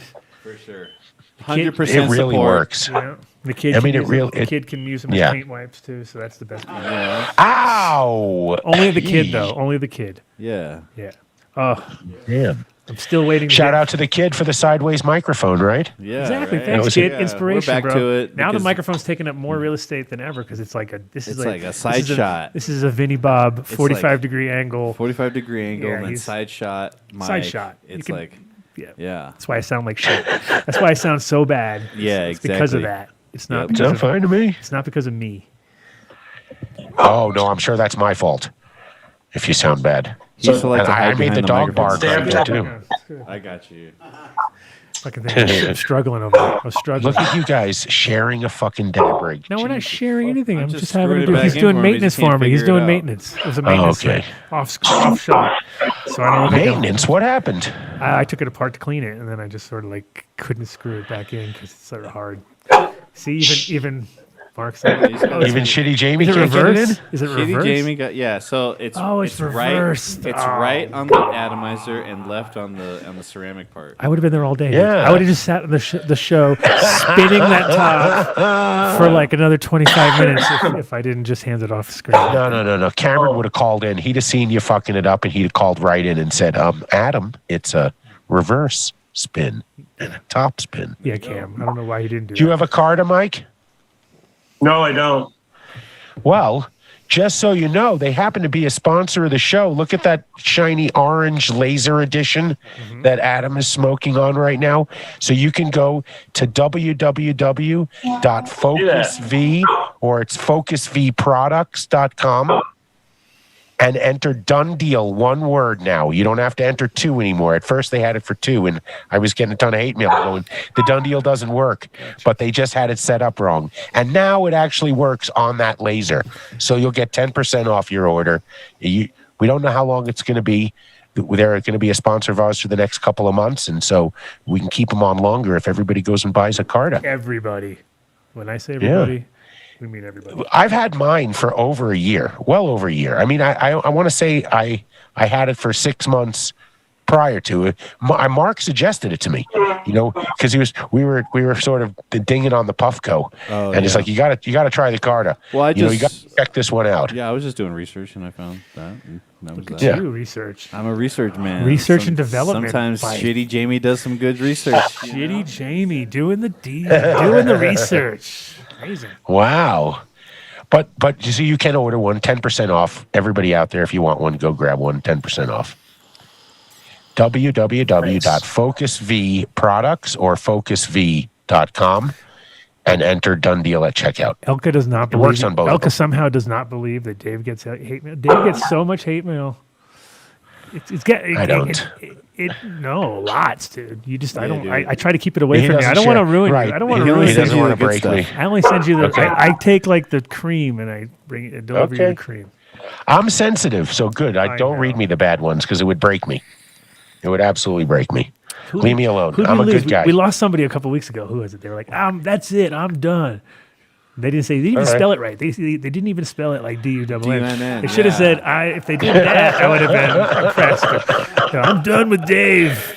Then if you don't know how to use a pun, then you can fuck off, right? Wow, Done with Dave. That's a whole new show, bro. Done with Dave. Oh, Done with Dave. We already have it done. What do you mean? I come on right after Sofa Bab. Yeah, Done with Dave. That's a new show. You're not awake. You know that. Oh, shh. Don't tell anybody. Yeah. Don't tell anybody. Now you're giving them ideas. Now they know where they're going to send the hate mail. No, it's sad that somebody would actually have to send us hate mail for Dave. Yeah, really.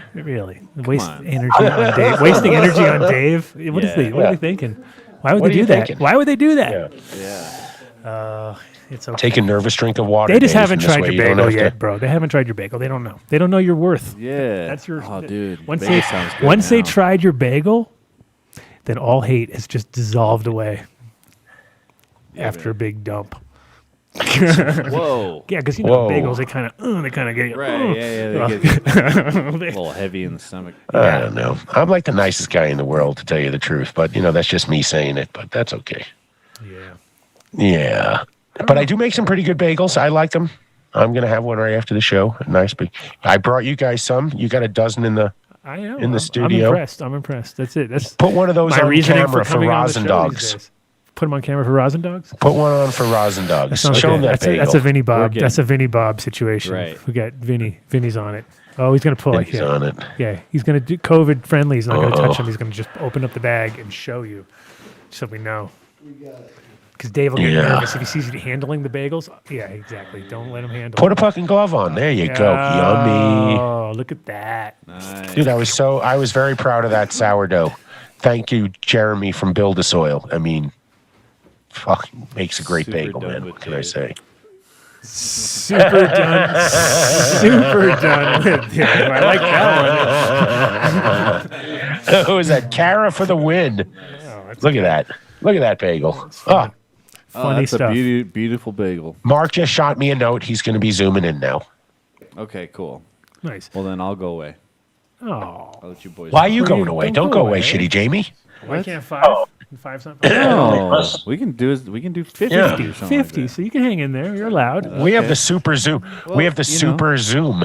This isn't my show. This isn't about me, Now we have our doctor, our friend, Dr. Mark, coming on the show here, Mike. So get all your ailments lined up. Get them all figured out. Hey, when I lift my arm, to get the... it's time to get some free work done.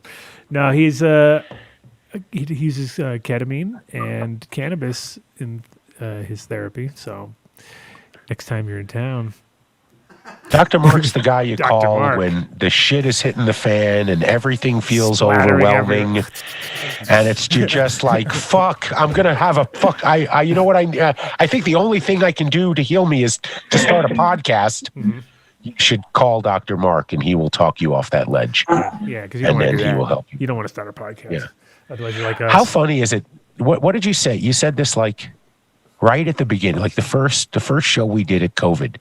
You know, when I'm zooming in and the sound is terrible and them keep breaking up, Yeah. you're like, you know what? I bet you by next week, everybody has a podcast. Yeah, that's true. And Yeah. now, not only does everyone have a podcast, Sirius has a podcast link. Like you can listen to various podcasts on Sirius, which is strange to me. Why don't they just call it a Sirius satellite show and give them a fucking show? Why is it a rebroadcast of a podcast? But Are we on there? Are we on there? I'm making calls. I'm trying to get us noticed. I'm trying to reach out to people. You know, I'm trying to hopefully. What do you Our have friend to, Dave what do you Gans, have who's to been do on the to show. get us? What do you have to do to get us noticed? Just like dance around. I got to or get the something? show in front of someone and Ooh. somebody to listen to it to go. Just like get it. I'm making it. Hey, Tommy Chong, Ed Rosenthal, Montel Williams. We have some named guests. Shitty Jamie, We have Mike shitty Diesel. shit. That's it. I know. You know? Come on. We're blowing up. This is Blow it worthy. up. We're blowing it up. We blowed up. Actually, Yeah. I want you, and speaking of which, Dave, I want you to contact Montel, because I know you like doing that, and I know he does. suggest I get on that show sometime soon. He's got nothing. Oh, absolutely. He's got nothing going on. It's just all Zoom anyway. Oh, that's gonna work out great. He's gonna. What? You're supposed to flatter the guy that you want to have you on the show. Well, I mean, he has You a know, lot of be prolific guests, and I feel that Adam would also, of course. fit that bill. I'm just saying that it's like it's COVID time, so just sit in front of Zoom anyway. It's not like a big deal. Just jibber jabber, Yeah. whatever. Jibber I need jabber. a jibber jabber show. Hi, I'm here to jibber jabber. All right. That's what I do on this thing. So You come on Sofa dude. Just I don't know if I can. I don't know. Maybe. Yeah, it's tough. It's a tough crowd. Yeah, they're tough. Tough crowd. I understand. No, I'll, probably, It's a tough crowd. I'll come on there once. I'll come on. And for the record, we have never paid ever for a guest. Not ever. Guests come on the show completely voluntarily. You don't pay for a guest. Just clearing that up. 100%. What you got there? What you got there, Mike? 100%. Well, this is the edition of the Tribal Hemp and Cannabis edition that Mary Jane. This was the third print, the one they did on Indigenous men, where they featured myself and did a write up. And my dog's getting excited because she hears about it. Centerfold. I got a whole centerfold. Yeah. Mom was real proud, to see her baby in the magazine. Nice. So yeah, it was awesome. I mean, it was great just to be featured and recognized for doing work in the community. So Nice. And that was last. That was. She has one issue after that one. I guess she said four total now. That was the third one. this one came out. Yeah, she's on the fourth one. She just came out with it. Just came out with it about 2 weeks ago. So this one was. Oh, please stop. Hope. Her name is Hope. She wants to be introduced. I can see. So stop. Nice. So what do you, as far as growing goes, what is your preferred style? What do you like? You organically or you have a certain program? I've made the switch. I'm not 100% like every single thing being organic. I like to have a blend, but I'm like 80%, I'd say, lean towards it. I throw in maybe some carbohydrates. Some Avid. Just throw some Avid in there. Oh man. Some Right, fucking the good Eagle old- 20. I just throw like a dip them Oh. and soak them in Eagle 20. When I did have my hydroponics store, I can remember people coming in and asking for it around like 2012, 2013. Yeah. And, I wouldn't carry certain things. And that was something that was never coming into my store. Oh, don't do that, girl. Yeah, it was never coming into my So, yeah, I mean, it's different when you have your own shop like that too. You're kind of like, you're I'm sure just, want to my whole thing about any kind of products is I want to test it myself, and if I wouldn't want to use it myself, I could have a hard time selling it. So that's why, like all of our sponsors, right, Dave? Like Build a Soil. Might as well just throw it in there. Buildasoil.com. Bam. 855-877-SOIL. You know those I've guys? heard good things. Mike, you know Jeremy over there at Build a Soil? I don't, but I've heard good things. Totally accessible anywhere. He can deliver to you any products that he has on his website. If you live here or in New Mexico, you get free shipping over $500, so you can do some serious shopping then. Oh, wow. But also just like any kind of amendments or hard to find shit, like he's got stuff that you just won't see anywhere else, and fully vetted. Like he really runs through every product multiple times. If there's any inputs in there that are questionable, he'll just say, nope, sorry, can't deal with it. If the people are questionable, if their ethics are wrong, he's fucking like, no, I'm sorry, can't do it. No, don't. So he's got that, really dialed in program. So definitely check them out. And if you do, you got to get the Dunn deal somewhere on the way out. Got to ask for the Dunn deal. You say, give me that Dunn deal. And they go, oh, man, we thought you were going to not ask and we were going to get that extra ching, but I guess not. Take it all. Build a Soil. So I sent you a text at 10:30 the other day saying you up, which I knew you're not going to be up at 10:30 in the morning. 10:36. Because I got a phone call. I get up at 10:36. I get up at 10:37. 10:36, 10:37. You were 7 minutes too early. I got a phone call from a buddy of mine in Florida, and he says to me, he goes, "Hey Dave, you ever do anything with vermiculite?" And I said, "Well, years ago, yes." He goes, "Should it be moving? We've been having some pest problems here, and it's kind of moving." And I just went, you know what? I'm going to go with no, but hold on, let me call an expert. So I sent you a note, and 5 minutes goes by, and you don't write back. So I said, you know what I said to him? Yeah. I said, call 855-877-SOIL. Yeah. And Ask tell that same them question. that you listen to the show or that we're friends, and ask them the question. You shouldn't say they listen to the show, because then they're going to think our listeners don't know that vermiculite should not move. That's not a good thing. Yeah. Anyway, go ahead. Actually, Yeah. it doesn't sound like that was the answer that he was given from them. He just said it depends on how it's moving, whether or not you have good bugs or bad bugs. That's And true, I was like, you kidding? That's true. True. So that's what they said, and I think they shared video with each other. They're living soil people, so they're used to moving soil. That's true. But your friend, guarantee it's not a good thing. I can already tell you. Yeah. I can already tell. I know for a fact. Not. Damn. Yes. Yep. Dr. Mark, look at I him thought all Irie. What's up, guys? Look at Irie down Ja there. Rastafari. Ja Rastafari. Look at What's him. up? What's He's up? got his Blessings to you. gold and green and dreads. He's covering all bases. We were talking about Malta earlier, Mark. What about it? That's where I met Mark. It's not. Nobody should be surprised that the two of us bonded on Malta during a cannabis conference. But And did you tell them about the Secret Service? Oh, I've told that story story's- before. Nobody wants to hear it again. Yeah, they're over it. I love that story. Hey, they let us go, right? We did not spend any time in a Maltese prison. That would have been. That would have been a good story. That would not have been a good story. That would have. Dave, No. That would have Be been. optimistic. Yeah. No. You'd be out I by don't think now. so. You'd be out by now. It's not a Turkish prison. Yeah, you'd be all right. No, Joe. How's everything? How's healing the minds of the many? You're really excited about it, man. Really excited about getting this out there on via telehealth and doing therapy with this. So, getting excited about launching in Colorado, New Mexico, and California too now, man. So Reconscious is getting out there, Dave. In California too. That's really, really cool. What, Dr. Mark, That's California? What? Well, that's new. That's from the But last that's time with we a spoke. C.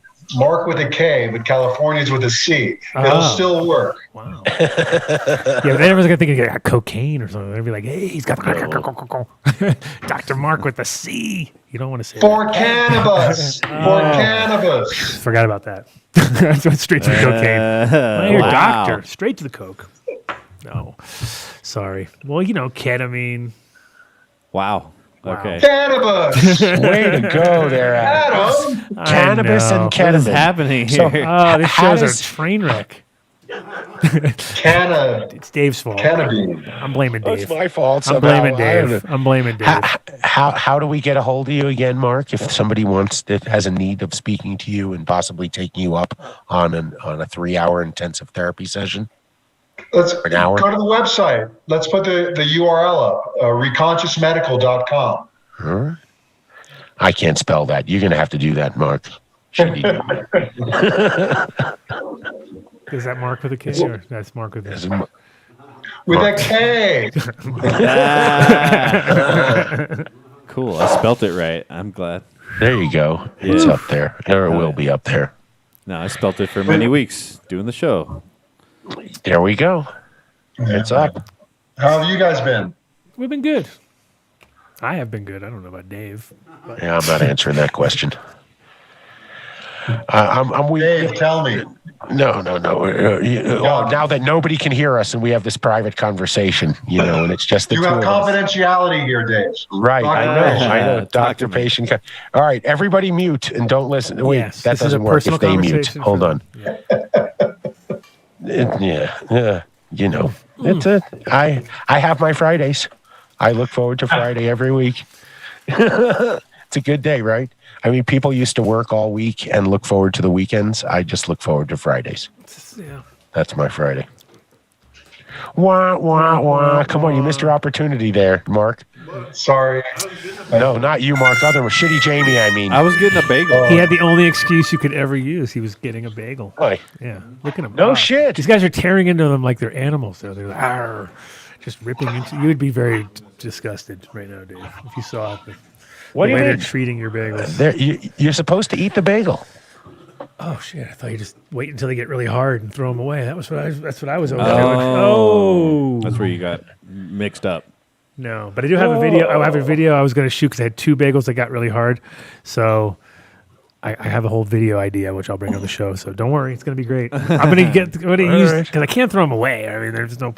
But they can get really creative. You can get extremely creative with old bagels. Let me tell you, there's some ideas flowing. So don't worry. The moment that you think you're not going to be able to eat them and you think they might go, you slice them real thin and you put them in the oven for 350 degrees for about 15 minutes until they turn into bagel chips.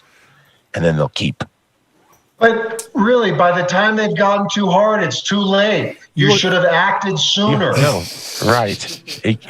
Thanks for that, You Doc. gotta True New Yorker. cut them and freeze them before you get to the hard. Once it's hard, it's over. Oh, I know. That's where all the injuries Yeah. happen. That's where like you try to do the old cut and it slides and you're like,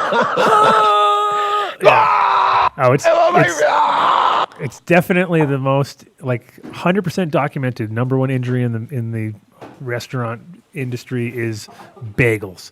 People cutting bagels, they slip. Whoop. There he is. #1. Where's the? Oh, look at him go! Look at him go! How's that bagel? Yeah. It's a good bagel. You have a toaster there?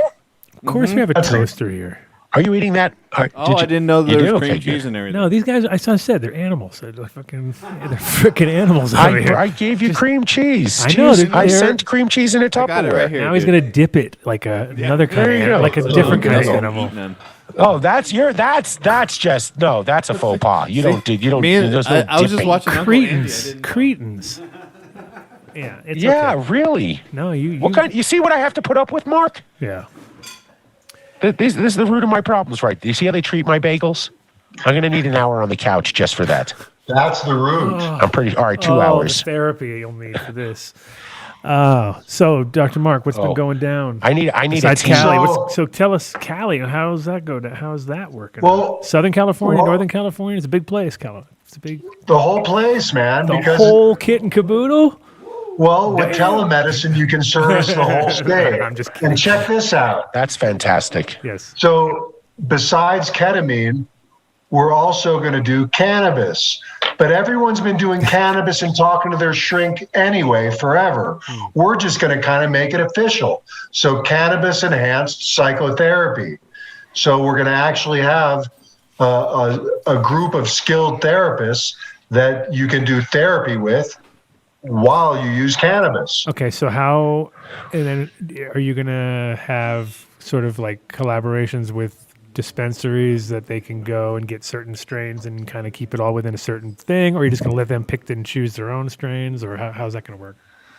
Well, I think we're going to do it by dosing milligrams of THC. I really like some of these options with vape pens that have like a milligram dosing amount you can do.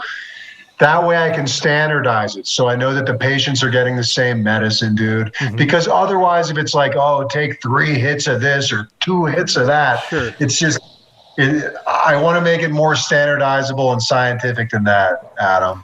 So that's where I'm going with the milligrams of THC. Gotcha. Because although I think there are so many powerful constituents in cannabis that make it wonderful medicine, I believe that the biggest part of it is the THC, right? I believe in the entourage effect 100%, but what's doing most of the heavy lifting? It's THC.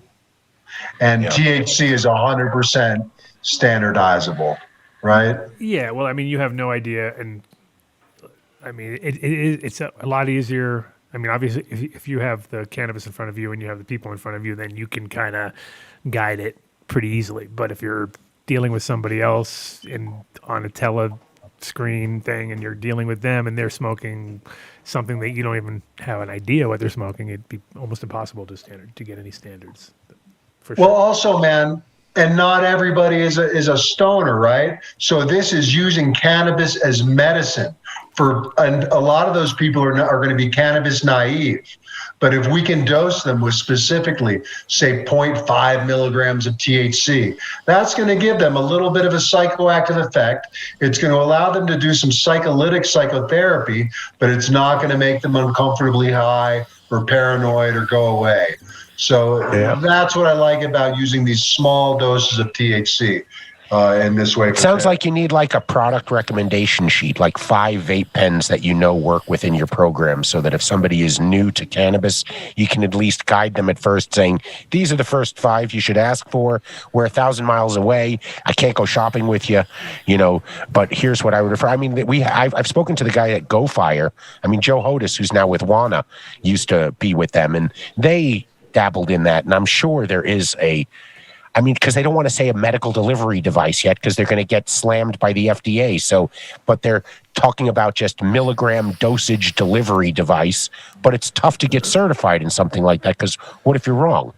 So I'm trying to get a hold of the CEO of Dosist. If they're listening, I'd like to collaborate with you on your pens. I think they're great, and I think it would be a great way to deliver medication to the patients. Send me the company name. I'll try to reach out.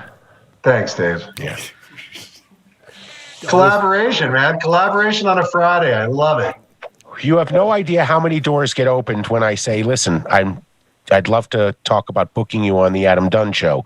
And boom, opens right up, contact information. Out the door. We'll the door take opens care. up and then kick to the curb. Every time. You're like, get the fuck out of here with your Adam Dunn show bullshit. So what do you got? So what's happening on the local front? I know you're limited on having people come to do actual sessions, but they trickling in still? No, I mean, so I've had my vaccinations, man. So if anybody wants to come down to Durango and go deep, come on down. So, Reconscious, we are open. We have our clinic in Durango, and we'll take people really deep. We recently had someone come in for an intensive. So let's go. You can do a lot of work, man. Can I come to Durango and get the vaccination, though? That's the real question. I'm kidding. I can't get it yet. Way to derail the conversation, Dave. Jeez, Dave. Yeah. No, I'm jealous. You got the vaccination. That's fantastic. Derailing Dave. And I was up in Mendocino over the weekend looking at a spot for possibly doing retreats up in the Redwoods, man. I just love that area. The Redwoods are so fantastic. It's amazing, right? And so just really excited about expanding over to Cali. I think it's going to be great for Reconscious. There's a lot of great therapists over there, and a huge population that needs some help. Yeah, it's like 35 million people there now, right? That's what's the next state after California? New York or Texas? Ooh. Think about Electoral College. I like it. New York or Texas? Electoral College. I'm not getting it, but okay. No, I'm not on my game tonight. The next state population-wise. I don't know which is the second. What's that? That's good choices. Those are big states.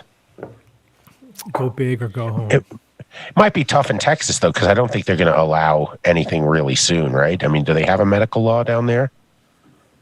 No, so I didn't think so. I mean, they're waiting to see what happens on a federal level. New York, on the other hand, big things are supposed to happen, right? Cuomo says in the next 60 days, they've got to have some framework for legalized cannabis. So there you go. Great job, you know? Yeah, but at the end of the day, we're also going to be all sad, aren't we? I think we're all going to be like, man, remember when we used to get weed in little baggies? And it didn't come in a big box and fucking big giant, RFID fucking packaging. Man, we used to get back and we used to use cash. Remember cash?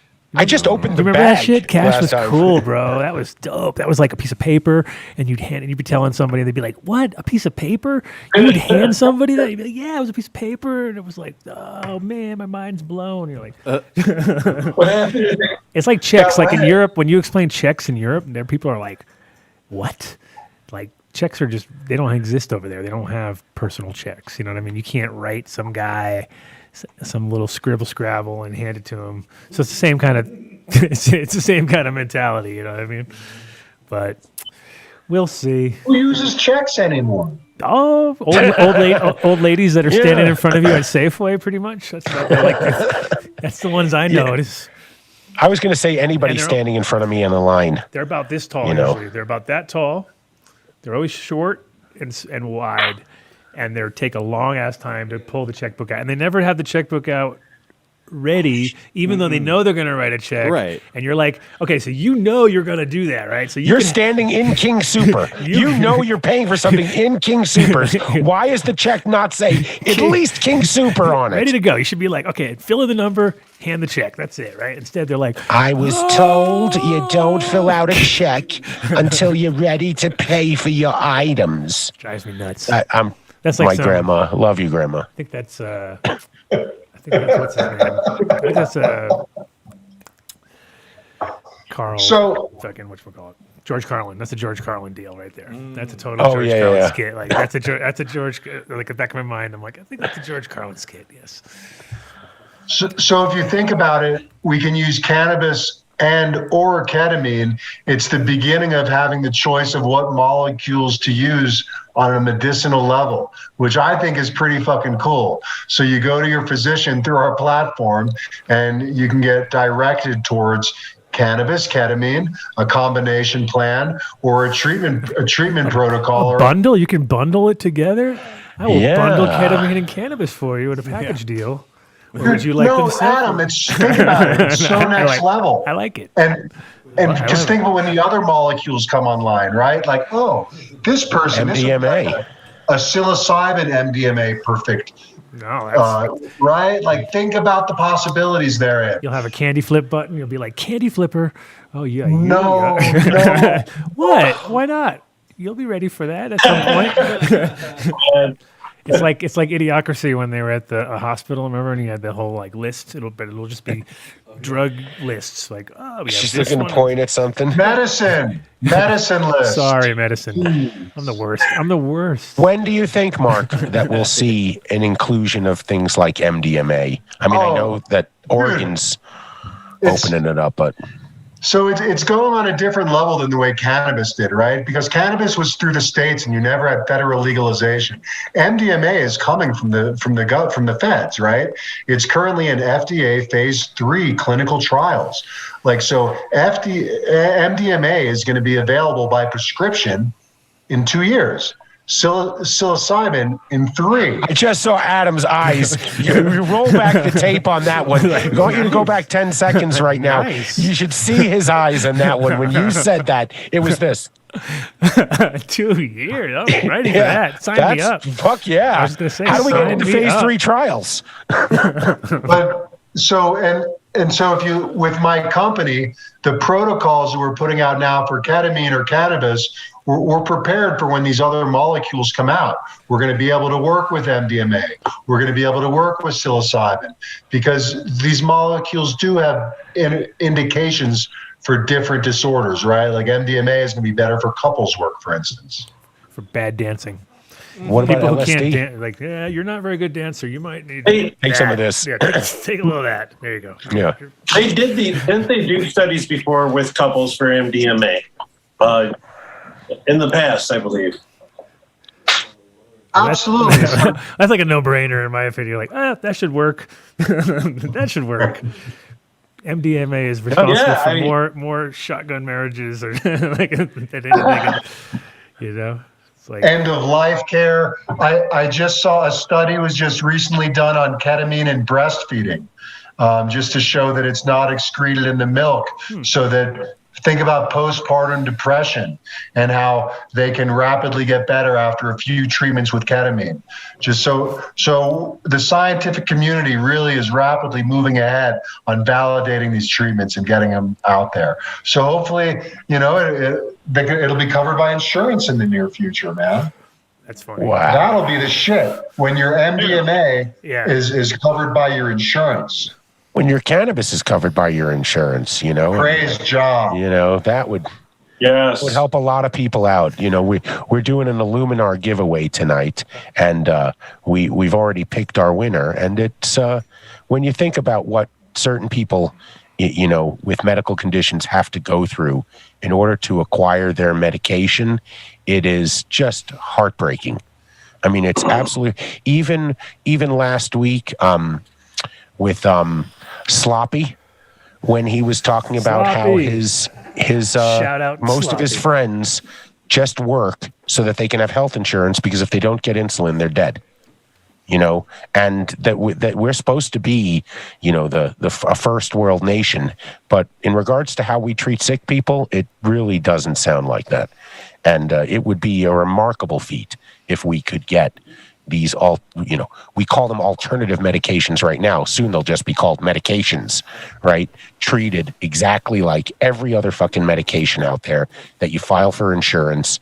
You go see a physician, you're under a doctor's care, and you hope that it won't be abused. And you move on from there, and we all stop being so uptight about trying to regulate other people's mental state and allow them to, seek treatment. Yes. Treatment can feel good. I was having that discussion with someone the other day. People expect medicine to feel bad. And I saw someone with a profound depression, profoundly depressed. And he came out of his ketamine journey, and he said, that was the most productive hour of my life. Wow. And it was just such a shocker to him that he took medicine and it felt good. And we did. We processed we have this belief that there's something wrong with it if it feels good. But I'm going to argue there's nothing wrong with feeling good. Sometimes feeling good is good enough, right? So if you can get somebody to feel good, that's a good baseline to set. They know they could get to feeling good, and then they can move up from there to feeling great, to feeling awesome, and to just letting the noise on the outside go. But that's where the antidepressants don't get you. That's where Prozac, Xanax, Adderall, lithium, they don't get you feeling good. They get you feeling not sad or not anxious, but they don't get you to experience life. They turn everything down. Psychedelics, turn it up. Mm-hmm. Turn it on. Yeah, man. Right? Tim Leary. But it's the truth. It turns your brain on, right? So like when you're having hallucinations, it's because you're having brain growth. Mm-hmm.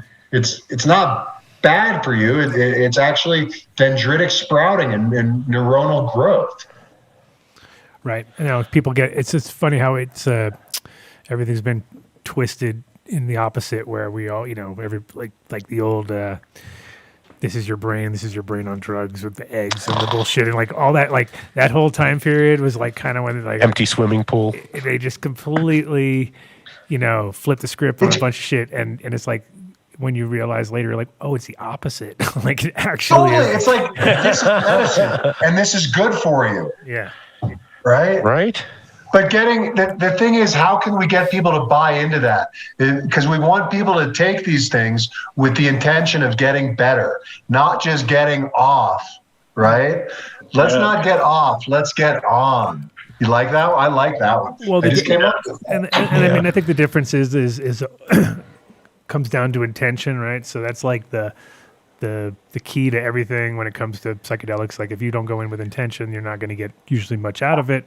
Occasionally, sometimes, and if you did, it's usually because you got your ass kicked, and you're like begging at the end for like, oh, thank God, I lived through that, right? That might be your way of getting there. But if you could do a much smaller dose with the intention and get a lot more out of it, because then you're not at that phase where you're like thinking you're dying and calling your like that's it, give it up, I'm giving up.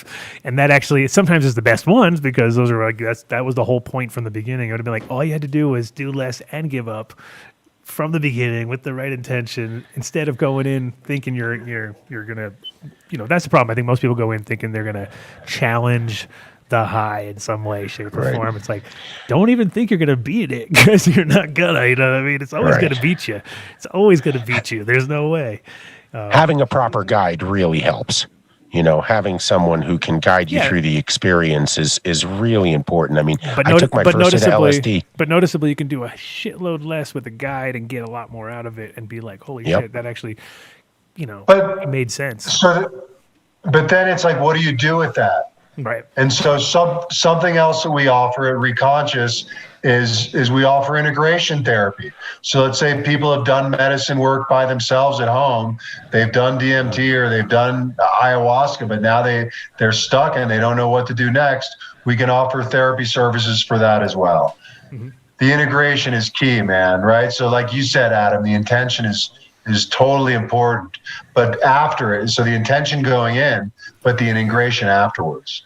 Yeah. How many doctors do you have working with you? Because I'm thinking if I went through it, I'm going to need a whole team. Like you and I sitting there, but with a gallery of other physicians, sitting around the side just to go. With lab coats looking at you. Yes, right? Good setting. That's what I would probably need. Dave needs a team. 9 people looking at me while I'm tripping. We need people going, That's what I want. That's my setting I want to go with. Yeah. That's some good setting. No. Yeah. Bad. What can I say? Bad. I'm a case study. Mm-hmm. I'm a case study waiting to happen. But no, that's awesome. It's already happening, Dave. Yeah, I know. I'm trying. I haven't told you, but I've been. It's like a Truman Show. We've taking notes. Dave. Yeah, well, no, thank you. I appreciate it. Look out the window, Dave. I'm glad it's private. Window. Can't see anything. I get lights in my face. I can't see a thing. There's 5 people outside on the corner standing there with little notepads taking notes on you right now. It's like the end of What About Bob, when they're talking about what medication to put the doctor on. They're like, what do you think about Zoloft? No, I was thinking it should be something, Xanax or something like that. But, I need a team. I need a lot of prescriptions, but I'm good with cannabis right now. Just cannabis. That's it. Just cannabis. Nobody's listening. We can have our therapy session right now, right? Just the two of us right here, one-on-one. Adam will take a dab. Mike will smoke a joint. It'll just be the two of us. We'll get to the bottom of all of Dave's problems. Dave, no one will be listening, I guarantee. I got a team. I feel better about that then. That makes you feel better. If that makes you feel better for your beginning. That he's got a team for me. Yeah, for sure.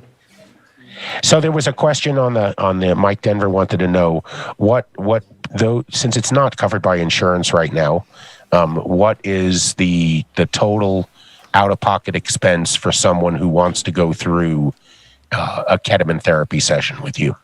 So for 10 total sessions, it's just a little over $2,000. But a lot of this will be submittable to your insurance company for reimbursement for out-of-network benefits. So already, actually, a good portion of this will be covered. That's interesting. which I think he's a real doctor, everybody. He's a psychiatrist and a DO. He went to medical school. He's an intern. You're not going to some. I'm saying Dr. Mark is a bit more than just sitting down with a therapist one-on-one. You know, he's a medical doctor. So that's why you can write it off your insurance. So that's amazing.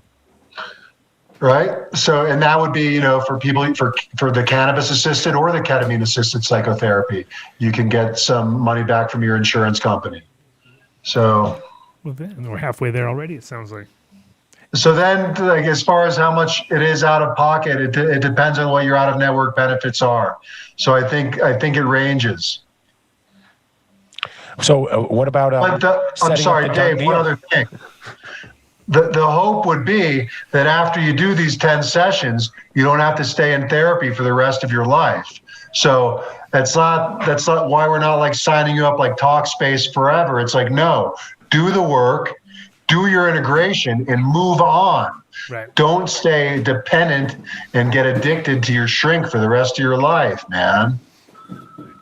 I mean, that's really what it is, right? People get so, they enjoy talking to their psychiatrist or their therapist so much that they sort of just pay for that experience. They heal or they don't heal, but they know every Tuesday and Thursday from 4 to 5, I'm going to talk to my therapist, and they're in it for 20, 30 years. You know, I love your take on it. No, that's 10 obvious. sessions. And that's a classic, though. People just, you know, take one addiction and replace it with another one, and that's kind of, it's like the methadone treatment for heroin addicts. You know, you'd be like, well, that's not a good idea because now they're addicted to methadone, and you're like, well, it's better than heroin, and it's like, I don't know, it looks about worse. Actually, it actually looks worse to me. It's like you're getting less out of it. You know what I mean? You're not getting shit out of it except for damage to your health in the long run. But it's like, yeah, better off to be an heroin addict at that point, right? In my opinion, you know. It's like one's not better than the or even just like sometimes with like people smoking light cigarettes compared to real like dude, you're smoking 40 of those lights and you could have smoked one really strong one, so you're not really doing the balance. You know, it's always like, but man, people don't get Adam, it. Cannabis, like, you know, if with you think about with a C.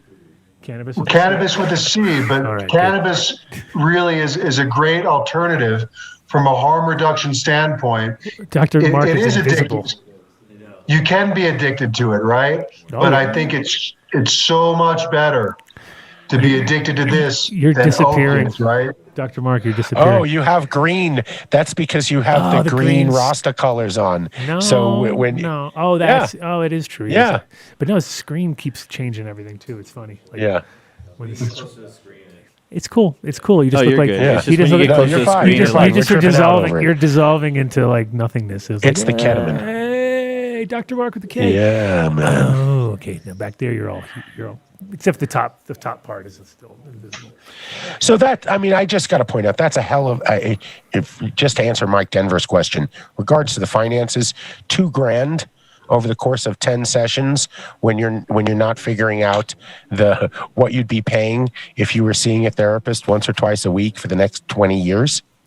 So it's a hell of a value, and for doing some good on your brain. You'll probably be getting a call from me after the show, Mark. Don't worry about it.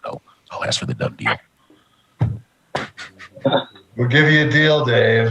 No, we want the done deal for everybody. Done deal, right, Dr. Mark? Come on. Yeah. 100%. He knows. Yeah. He knows No, it's not 100%, but it'll be 10. Oh, I mean, I agree 100%. I agree.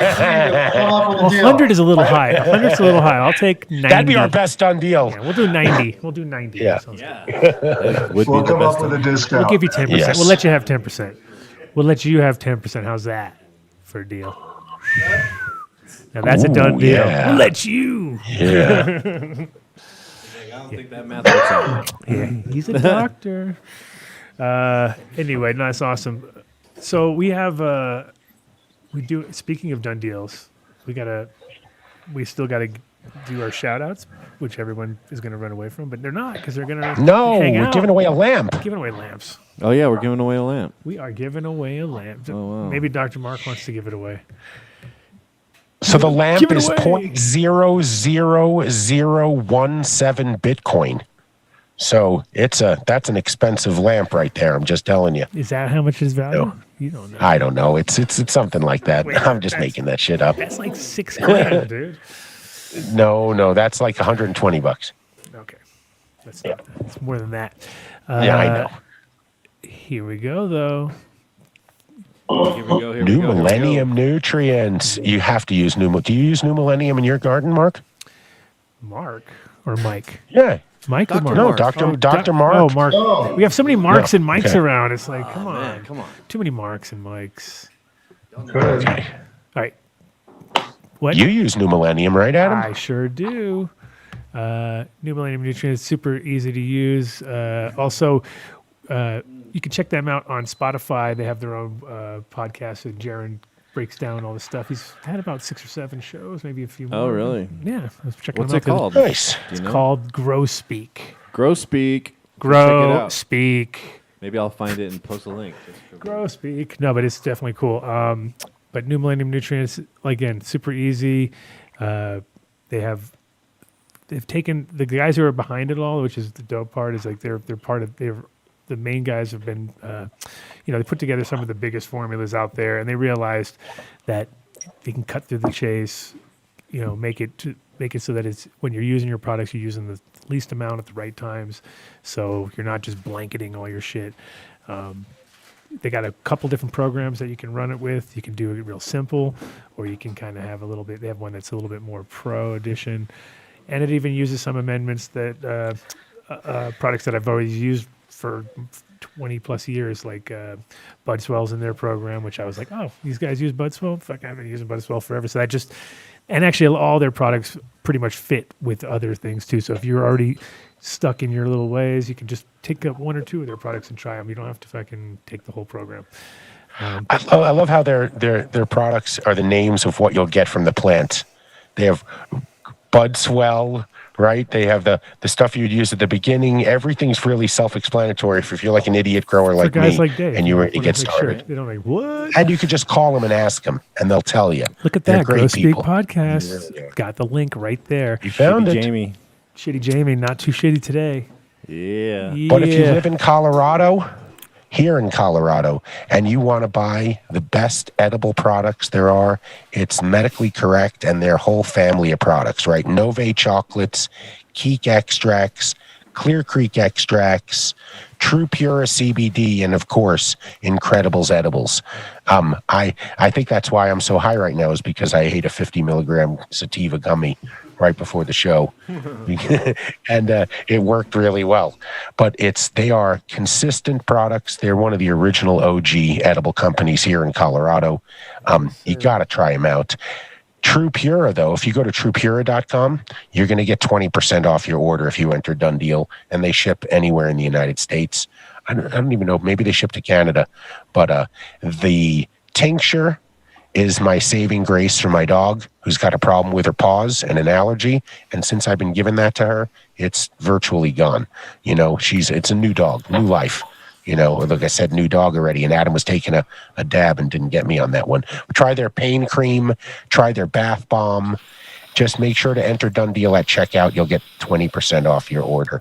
But if you want to buy Incredibles and get a discount for it, the only place that you can is if you go to Green Farms Med in Colorado Springs and ask him for the Done Deal there, and you can buy the Incredibles products that he stocks on the shelves. It's all organic, all his flower. No-till grown, organic, Nope. super fire, amazing plant, amazing products. The rosin and the other extracts that are coming out are amazing, because if you look at them, they're true full spectrum, where you have like a lot of CBG, CBN. It's you'll have everything across the board, whereas a lot of other strains you'll be like, I get all THC, a little CBD, maybe a bit of CBG, but usually not even that. And this one you're seeing, it's like across the board, and just amazing things. So check them out.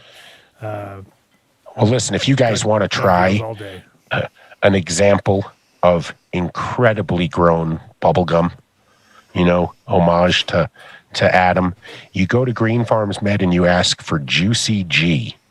Holy moly. it is just a prime example of that bubble gum from way back when, grown really well. I mean, right, 4 years, his soil has not been changed. That it's living soil. He's just a great guy. It's a great company. Listen, this extract, country fruit, I don't even know if you can still get it, but it's narcotic. It's a 1-to-1, and it dabs like a champ. So head over to Green Farms Med in Colorado Springs, ask for the Dunn deal, tell them you heard about it from here, and they're going to treat you really well. Mark, do you know how to blow glass? No. If you want to learn how to blow glass, or you're just interested in seeing how it's done, you got to head over to patreon.com/HubbardGlass. It's $8. You can buy a drink at Starbucks for $8. So you can buy an entire video on how to blow glass for $8. Or he's got a, what's it called? A benefactor level, Mark, for $80 a month. And you can Adam came up with a great idea, and Chris liked it. So he was normally going to just send you $80 worth of glass every month, little knickknacks, little things you can enjoy. But right now you can bank the 80, you can save it up over time, and he can send you a really nice big piece, big rig, something you'll enjoy. And you got to check him out, patreon.com/HubbardGlass. He works with ChemDog, who was on the show a few weeks back. He's just a great guy, great class. ChemDog? Yeah, dude. Okay, remember, he called us from... ChemDog. You can't say it once. You got to say it twice, remember? Sorry, ChemDog. Don't you know? Yes. And so if you live in Colorado or Boulder and Longmont, and you want to walk in and get some great coffee, you can go to any one of the 6 locations for Ozo Coffee, or you can go to www.ozocoffee.com and enter Dunn Deal at checkout, and you're going to get 20% off your order. If it wasn't for Rosendogs, I think he buys coffee for everybody he knows. 12 subscriptions right now. Coffee from around the world. It's sourced by one of their bean sourcer, their strain hunter, who goes down and actually visits the farms. He buys the beans green. It's shipped to Boulder and roasted on a 1959-ish roaster, and it's sold. And it is fantastic coffee. Trust me, it's the nectar of the gods. You'll really enjoy it. So you got to head over to ozocoffee.com, ask for the Dunn Deal, or mention the Dunn Deal online at checkout, and you're going to get 20% off. And hopefully we'll be able to go to our next sponsor. It's amazing. In Barcelona. Did you go to, you ever been to Barcelona, Mike? Oh, you're muted. It's okay. I was being facetious. But if you're going to go to Barcelona, you got to tell your cab driver to take you to Trésor. And it is a premier cannabis club. Cannabis club. Yeah, I have not been there. It's €30, their membership fee to get in, but if you ask for the Dunn Deal, they waive it. And so, listen. Boom. You're just in right? there. You're in there. They're like, what? You're there. Wow.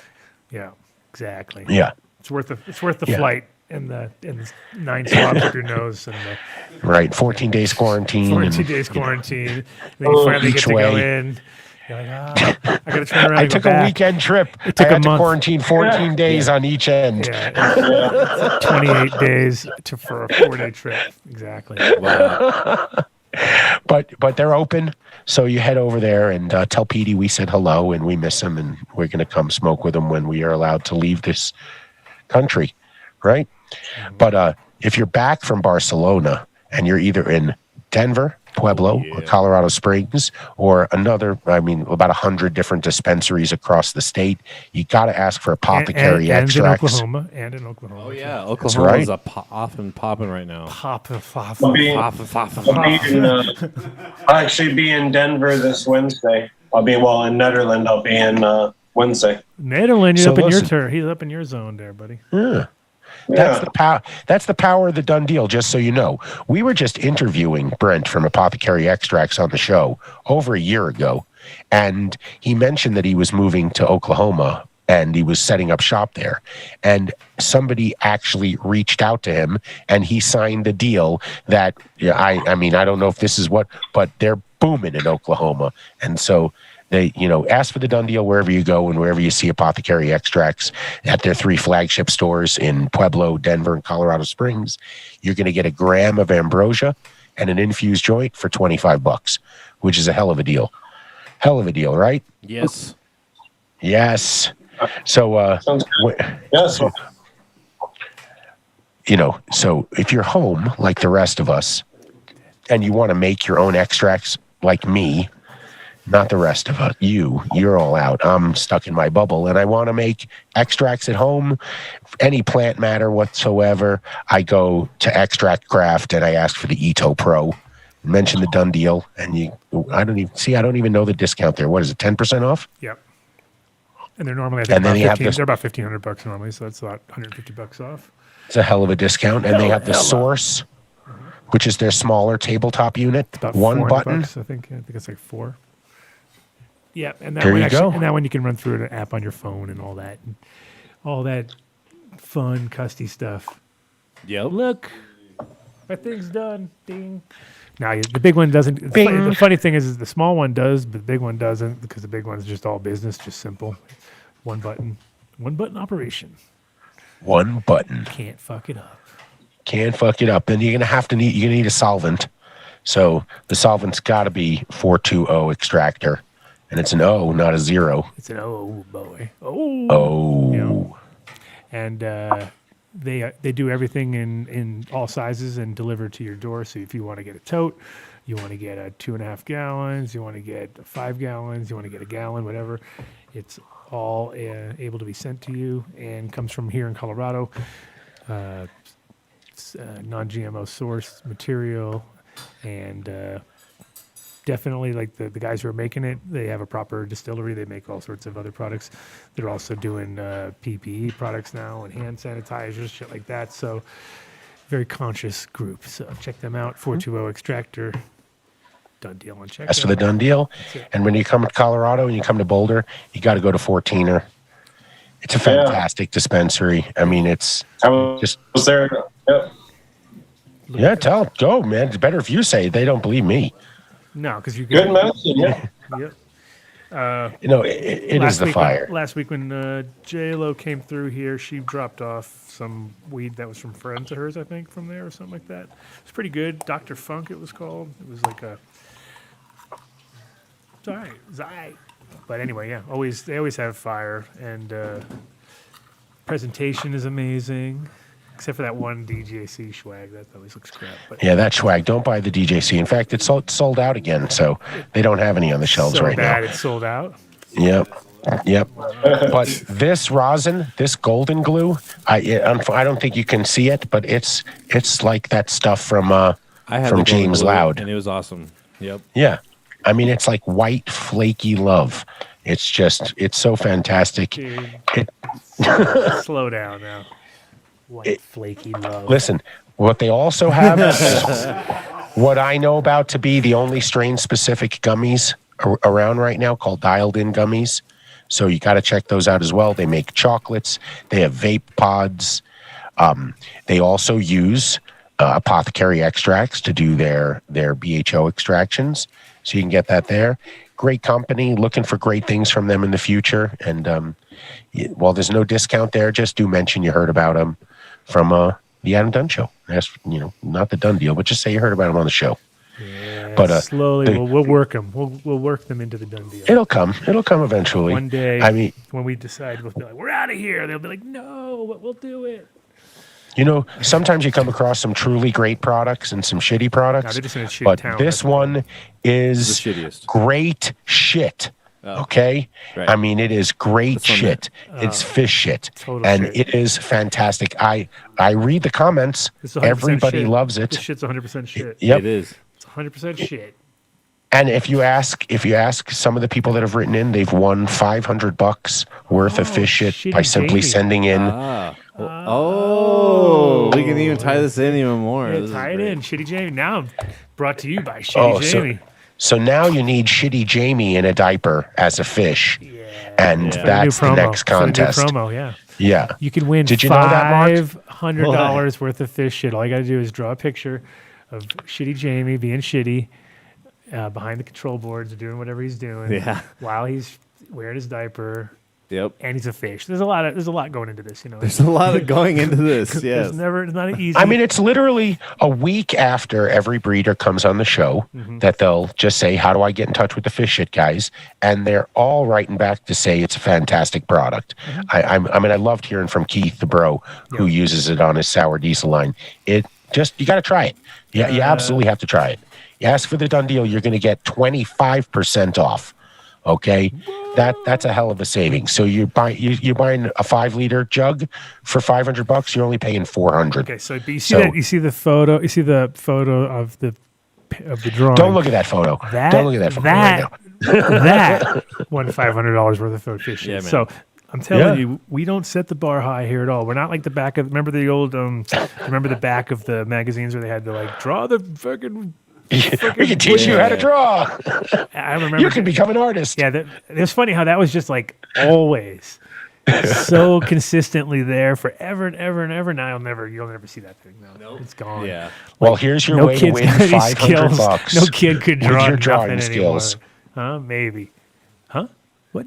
Yeah, just This is how you can win $500. right there. with You have to your do artistic you can do it skills. as good as that or better, and that's not that hard. You've set the bar low. Not that hard. So for Not that hard. sure. But it's got to be shitty But Jamie. we So take a screenshot of him right now.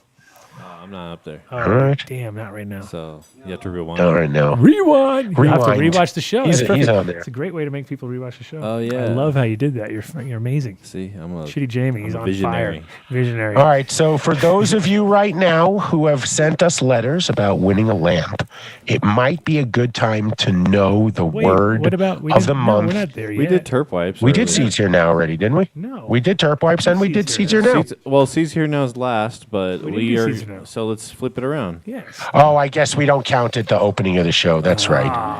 So no, doesn't let's do count. seedsherenow.com. Of course not.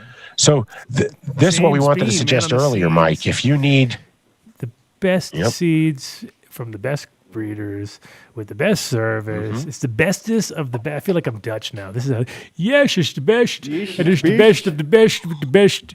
And I have the best of the best. And my best is the best. That's pretty much what. But no, it's true. They really are all those things. And it's funny because they, there's so many other companies that are coming out that are trying to they think it's easy, but it's not, because when you have to deal with a bunch of breeders, that sucks. Then you got to deal with fucking delivering things, that sucks. And you got to deal with people, and they've ordered it 4 seconds ago. They're like, where is it now? I need it. But no, they'll get their shit to you quick, discreet, and on top of that, they'll also guarantee everything. So if you have any problems, you just tell them and they'll replace it. Not a problem. And you should definitely go. You should definitely go to their website. Go to seedsherenow.com. I think he's having a fire sale. Up too soon? Too soon, James? Sorry, I didn't know if it was. But fire sale? No. Okay. Oh, jeez. But I love the way he treats his breeders. I mean, like artists in a record company. And that really tells a lot about the man himself. So go to seedsherenow.com, enter Dunn deal at checkout. I think it's 10% off, but you don't get an extra discount on Adam's gear. But that's where you need to go. Sorry. Discreet shipping anywhere in the US. Seedsherenow.com. Oh, thank you, Rosin Dogs. I think you sent me this, right? What are we looking at? Can you see it? Barely. It's tiny little. It's okay to fart. Nice. Yeah, this sounds like a rosin dog thing. It's okay. So you better know that word of the month. You got to know the word of the month. Don't go to the chat gang. Go to Instagram. It's really easy to find because it's a post that's going to be put up by Illuminar where they tag Adam, myself, and Mark. So that's easy to find. Know that word of the month. Do you use Illuminar in your garden, Mark? Dr. Mark? Yes, I do. Yeah. Look at that. Did you ask for the Dunn deal? No. Absolutely, and I got it. Nice. Dr. Mark, Look at that. This is like over. 100 times better than when I stuck my foot in my mouth with Kevin from Puffco and I said, so can we get the Dunn deal? And he said, no, you cannot get the Dunn deal. There will be no discounts. Yeah. But we get a discount with Illuminar. Yeah, that was weird. And Carta. Okay. And Carta. Well, hey, forget your come Carta. on, everybody. This time pull out your Carta. Well, they gave us the done deal. So I mean, Done deals all around. Come on. FocusV.com, done deal at checkout. 10% off. My original still works. I did change the atomizer after a year and a half. Wow. You can get 10% off the laser. I think it comes with the newest atomizer, their everlasting. Shout out Hamilton Devices. Hamilton Devices. Thank you so All much. right, Hamilton. All right, Hamilton. All right, Hamilton. Shout out to Numbnuts. Love you guys at Numbnuts. Shout out to Papa Select. That's right. Looking forward to it. And wait. Oh, shit. Look at this. Look what I got. Can you see this? What is this? This is Ed's Stardust. Do you remember this stuff? So Ed made a powdered THC, but the whole run is 15 milligrams, and you can't sell 15 milligrams in California. You can only sell 10 milligrams because it's an edible. And so they had all this product sitting around, so they wound up selling actually the patent on how to make it, and he had all this product left over. So I got some here, so I'm looking forward to trying it. But they're little sugar packets, or no sugar in it, actually. It's called Stardust by Ed Rosenthal. Is it water soluble THC? Is that what it is? Oh, okay. It is. He says he said best to use it in a hot water cup. But that got me thinking, like, do they ever test the side of the mug after you drink it and find out that all 15 milligrams is just stuck to the side of the mug? Yeah, you know? for real. So I'm like, I said, in honor of Rosendogs, can I put it on my cream cheese on my bagel? And he's like, absolutely. So it's activated already. Unless you drink out of a Teflon pan. Ooh, kidding. that wouldn't be good. So who won? Ouch. Yeah. Teflon cup. You need a Teflon cup. Yeah, Teflon. Yeah. Who won the lamp tonight, Mark?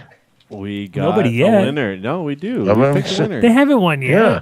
Oh, yeah. Well, Who's Come on now. Who is the person we're going to call to select that has We're to calling answer Mike. the phone and know the word of the month? Sloppy? We're calling Sloppy? out of work We union should just call stagehand. Sloppy. We should just give it to Sloppy.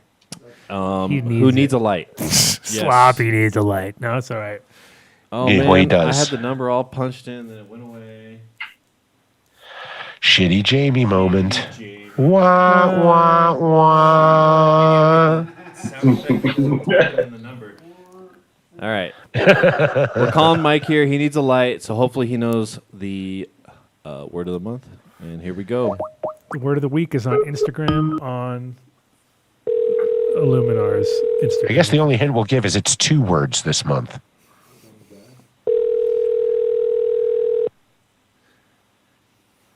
Oh. Hello.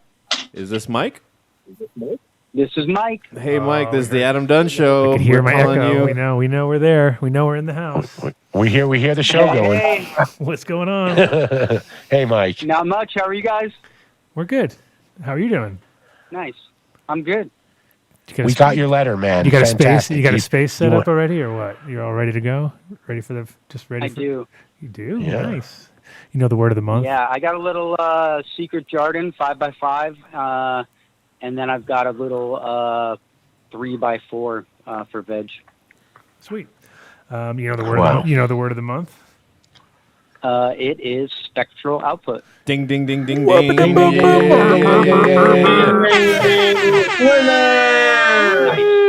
See that? And as always, you can pick it up in Morty's office. That's right. I'm going to forward your email off to Illuminar, and we're going to get you all squared away, get your address. So just make sure to reply to those emails, and we'll get you all set up. That is so awesome. Thank you guys so much. Appreciate it. What gear are you Love running? the show, man. Thank you. Shout out to Build a Soil. They've been hooking me up big time. I've called them for advice twice, and I'm trying to go. Was your vermiculite switch over moving to by the any whole, chance? living soil thing. Yeah, you're like, hey, it's living. No, it's cool. Yeah, but how fast is it moving is the real question. It's Fast is not bad, moving slow is that good. fast. Excellent. Nope, slow moving. What gear are you running?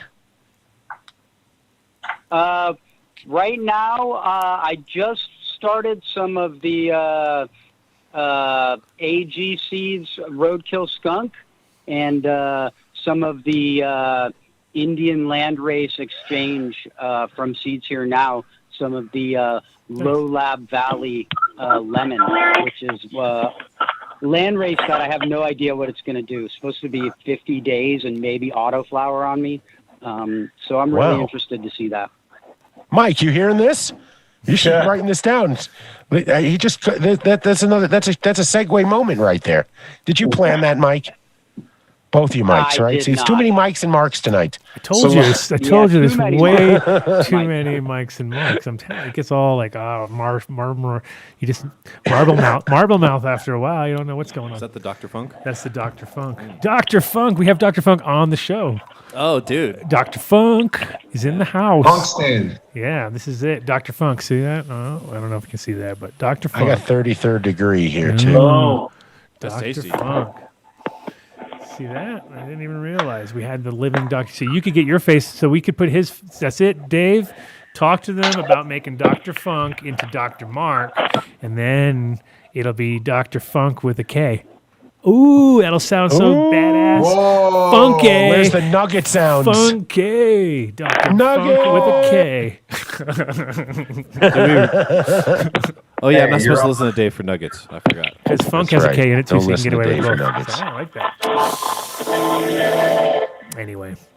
Anyway. Shout out. Thanks, guys. Thanks for listening. Yeah, thanks for writing in.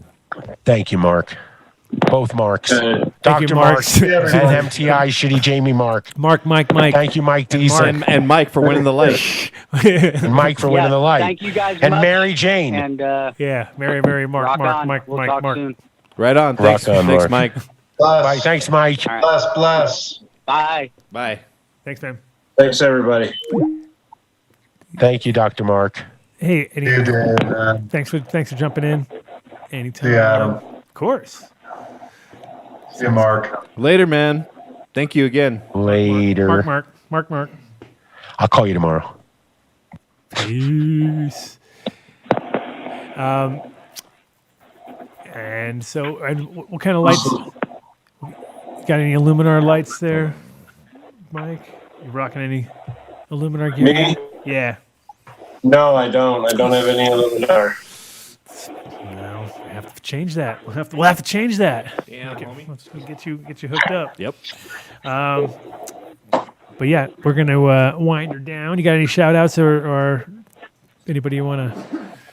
I'm in the transition periods right now, so we have some announcements. I think in 3 weeks that'll be pretty big. But I mean, my team, Green Block Development in Jamaica, and then my guys, Harvest Life Sciences, and my team, Cannabis Intelligence Alliance. Nice. We're all doing a lot of things. And THC Magazine, Tribal Hemp and Cannabis, and thanks Adam for the opportunity to come on in the Adam Dunn show. And well, next time, and like I said, you're going to be around here too. So swing on, give me a heads up when you're here. And yeah, definitely sounds great. Come hang out live. And thanks for bringing Mary Oh, to our attention. awesome. And we'll keep in touch, man, for sure. Sounds great. Look forward to it. Awesome. All right, guys. We can usually tell your age by how long it takes you to log off. Oh yeah, you're getting older by the second. By the way, you know that. Yeah, really, your age is going up. He took like you might 20 be the minutes. oldest guest we've had on in weeks. See you, man. Holy shit. Peace out, man. Nice. So. Oh, yeah, very old. Oh, he's getting old. You're like, oh, these damn fangled cheaters. Oh, where's the camera? Just unplug it. He just unplugged it all. He just grabbed it, yanked it out of the wall. All right. Well, we did it again. We gave away a light like clockwork. Sending off the email right now. We ran through another month. It's been a quick month, as it always is in February. We can, what can you do? We're moving on to March. Woo, Yes, we're in that year. We're in the year anniversary month. This is going to be a big month. Everyone's going to be, oh man, it's been a year. Everything's going to be a year. This is like the classic where it's like the day after New Year's when you pretend like I've done this last year, but it's real though this time. It's not the fuck around. It's just the actual year that went past. But it feels like that. It feels like we had just sort of like stood still for the whole year right now but it's been 357 days for me. Use it to your advantage. Without regular human contact. Oh. I come see you every once in a while. Is that creepy? Yeah, I know, but then I get anxiety, and I have COVID-induced Asperger's. Can't even look you in the face. And we have a phone caller. Oh, who's that? Uh-oh. Who's on the phone? Who's that on the phone? It's Mel. Oh. There's no dogs yapping. We have to do the chatter thing. There was no dogs. There was no dogs yapping. Forget about the wheel. Yeah, we forgot about the wheel. Totally. We were about to sign off. No. Oh, yeah, I know. I was ready. I was like, whatever. I was almost scot-free. Nobody even... The chat forgot. The chat forgot. They forgot, Mark too. does not like you right now. Mark is like, I had bagel and pizza on my mind. Now I get a chance for a dab. Slowly, this will become the most exciting part of the month. Oh, yeah, what about that? Oh, man. We just but right now, we literally all just feel like, whatever. Excellent. Dun, dun, dun, dun. You gonna let me share my screen? I guess I'll do that. Yeah, we have to, I assume, right? I mean, I can just spin it and tell everybody. No. We need the proof. And then make sure to share your sound, too. Make sure to share the sound. Because otherwise, Adam will be like, there's no sound on it. Adam will have to do sound effects. Boop, boop, boop, boop, boop, boop, boop, boop, boop, boop. Yeah, exactly. So anybody who doesn't know what's going on, people don't know what's going on, we are doing the top chatter spins. I guess I should figure that out. And we need to do top chatter of this week. But do they spin today or they spin next week? They spin today, right? Do they? The one for today will be on next month. Yeah, I don't know these things. Why don't you know these things? You're screwing everything up. Like we've done this for more than a month. So you're actually required to listen for an entire month. Yeah. There we go. Yes. I love it. I love it. There's your force majeure. Got that. Hey, everybody in chat. I see some highs in there. Okay, so we have all the names of all the winners. Okay, so we have Dank Aaron, Tropic Scorpion, John Doe, Casey K, and Charles Freeman. Again, cool. Charles is a winner, man. Yeah, he's been scraping up everything. He's slaying it. Oh, my bad. He's got a whole eBay account set up with just crap from the show. He's just making bank. Crushing it. See, now I have a reason to not send yet, so we can, whatever he just won, I can have it sent along. We can just add this to his package. Oh, Dave, look at you with the reverse excuse technologies going on there. All right. Okay, so I have no idea if it actually shared my sound or not, so don't get mad at me if it doesn't. It didn't give me any option. I don't hear anything now. I doubt Well, you shouldn't yet. You won't until I click. All right. Are we ready for the first one? I'm betting on it doesn't have the sound. Let's roll. Okay. This one's for Dank Aaron. Do you hear the little clicking? Dank Aaron. See, I win again. I win right out of the gate. You can do the boop, boop, boop, boop. Okay, well, I'll do a drum roll next time. I'm winning. Hamilton. Yeah. All right, Hamilton. Yeah, the cloaker. The All cloaker. right, Hamilton. The cloakinator. It's the Cloakinator 5000. What is it? Is that what it's called? The Cloakinator 5000. He has like the whole collection. Okay. Dave's just seeing Mark playing with the text. Tropic Scorpion. Tropic Scorpion. Remember, And I'll figure out why I have so much trouble getting it to actually make sounds. Well, we have to get the green off the screen, too. We got to change it to another color. And a cabinet. Oh. Yeah, I'll have to see if I can. It's fine. I can... More work for Can of Cabinet. They're like, no. I can cut off the thing for right now. What are you cutting off? Look. We're just going to remove it. Look. What are you removing? No, everyone's happy. They say the green. Is everyone happy now? Oh, happy McHappers. Okay. Okay. They're like, dude. Shitty Jamie to the rescue. Shitty Jamie fixed it. I can't see it. Shitty Jamie to the rescue. I know. You're good, Mel. You're not the Go, complainers. Shitty like these Jamie. guys. Go, Shitty Jamie. Go, Shitty Jamie. Go, Shitty Jamie. Shitty Jamie to the rescue. It's got a whole... Go, Shitty Jamie. Go, Shitty Jamie. It kind of chugs, right? Yeah, I like that. We can work with that. Yeah, we can. That was a cloaker? Cloakinator 5000? Kill me. What did we win?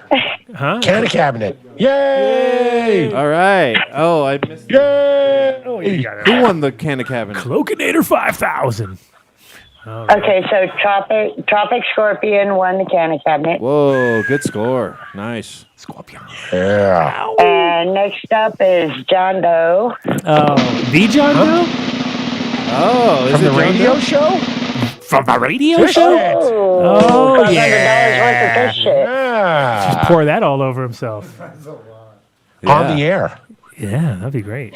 Think about all the hours He's you have going to give fill that away to online. one of his viewers. That's what he's going to do. Oh, yeah. Yep. You're re-gifting? He'll be regifting. That's what he'll be doing. That'll be his new sponsor. He was already salivating at all our sponsors. He was like, Oh, yeah. He's like, you have all these sponsors. Not going to tell. Yeah. He's like, Oh, I'm going to go. Oh, yeah, he was salivating. Oh, this is getting pretty easy. At the end, we just give it to him. We don't have to spin. Like as this whittles down, you're just pretty much like, okay, it's going to be one of these four things. okay. All right. We need to fill up the wheel. The wheel is going to have to get filled. Yes, we do. I'm going to work on that over this next week. I'm going to get it Our depleted wheel. new stuff's on there. Nice. Yeah. If you have anything We you need want to get some more numb nuts. if people have things they want to I donate want to some numb nuts. Yeah, the numb nuts wheel, are good. feel free to donate. You guys need to let me have some numb nuts. Numb nuts. You got it. Yup. You got Dave it. needs nuts in his mouth right now. Hey.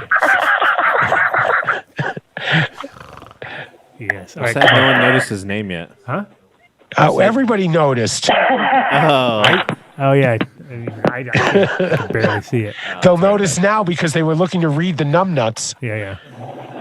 That's my new nickname, White Flaky Love. Dave White Flaky Love Charnick. Dave White Flaky Love Charnick. Wow. That brings really bad images, dude. It does. Hashtag White It's not Flaky good. Love. It's undisturbed. That is not okay. If you have any children in the room, you want to cover their ears right now. Who's the next person? Charles Freeman. Again! Okay. Holy shit. Again, yes. We're He seems to be on the wheel every shipping. week. Bum-ba-dum-bum, another can of cabinet glass. Can of cabinet. Can of cabinet You basically have glass. stock in can of cabinet right now. We need a bass player. This is when we need Willie now. We should have him on. We should Face actually of tell him he bass. should come on every last Friday for do the trumpets and fucking do this live. Oh, yeah, that'd be Should we do good. that? Start doing that. We haven't seen him since New Year's. No, but we could easily. I do ruined everything. What? This has not gone downhill. This is amazing. Oh, I'm good. Elka's That was not it? impressed. Elka's not impressed with our wheels of deals. They will get better. Elka's I'm not working impressed. on I it. know. Elka thinks this I sucks. am working on it. Hey, Elka, listen, just so you know, I we spent agree. 100% of the production budget on this bit. I agree that all things like this usually suck, but we're going to slowly turn this into something good because we're going to get cool No, products. it will. and then It we're will gonna give grow them into away. something really freaking It's cool. all free. Shut the hell up. Stop your bitching. Oh, here it is. And just Okay. a note to, I saw some comments in the chat. Uh-oh.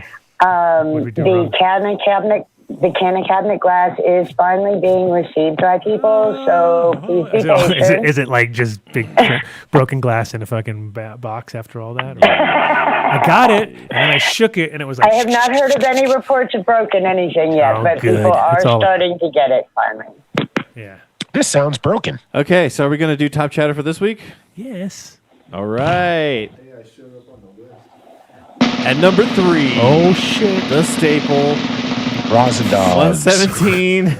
Rosin Dogecoin. Rosin Dogecoin. Yeah. He's in there. Nice. Oh, shit. With 117. All right. Oh, he's always so- third, though.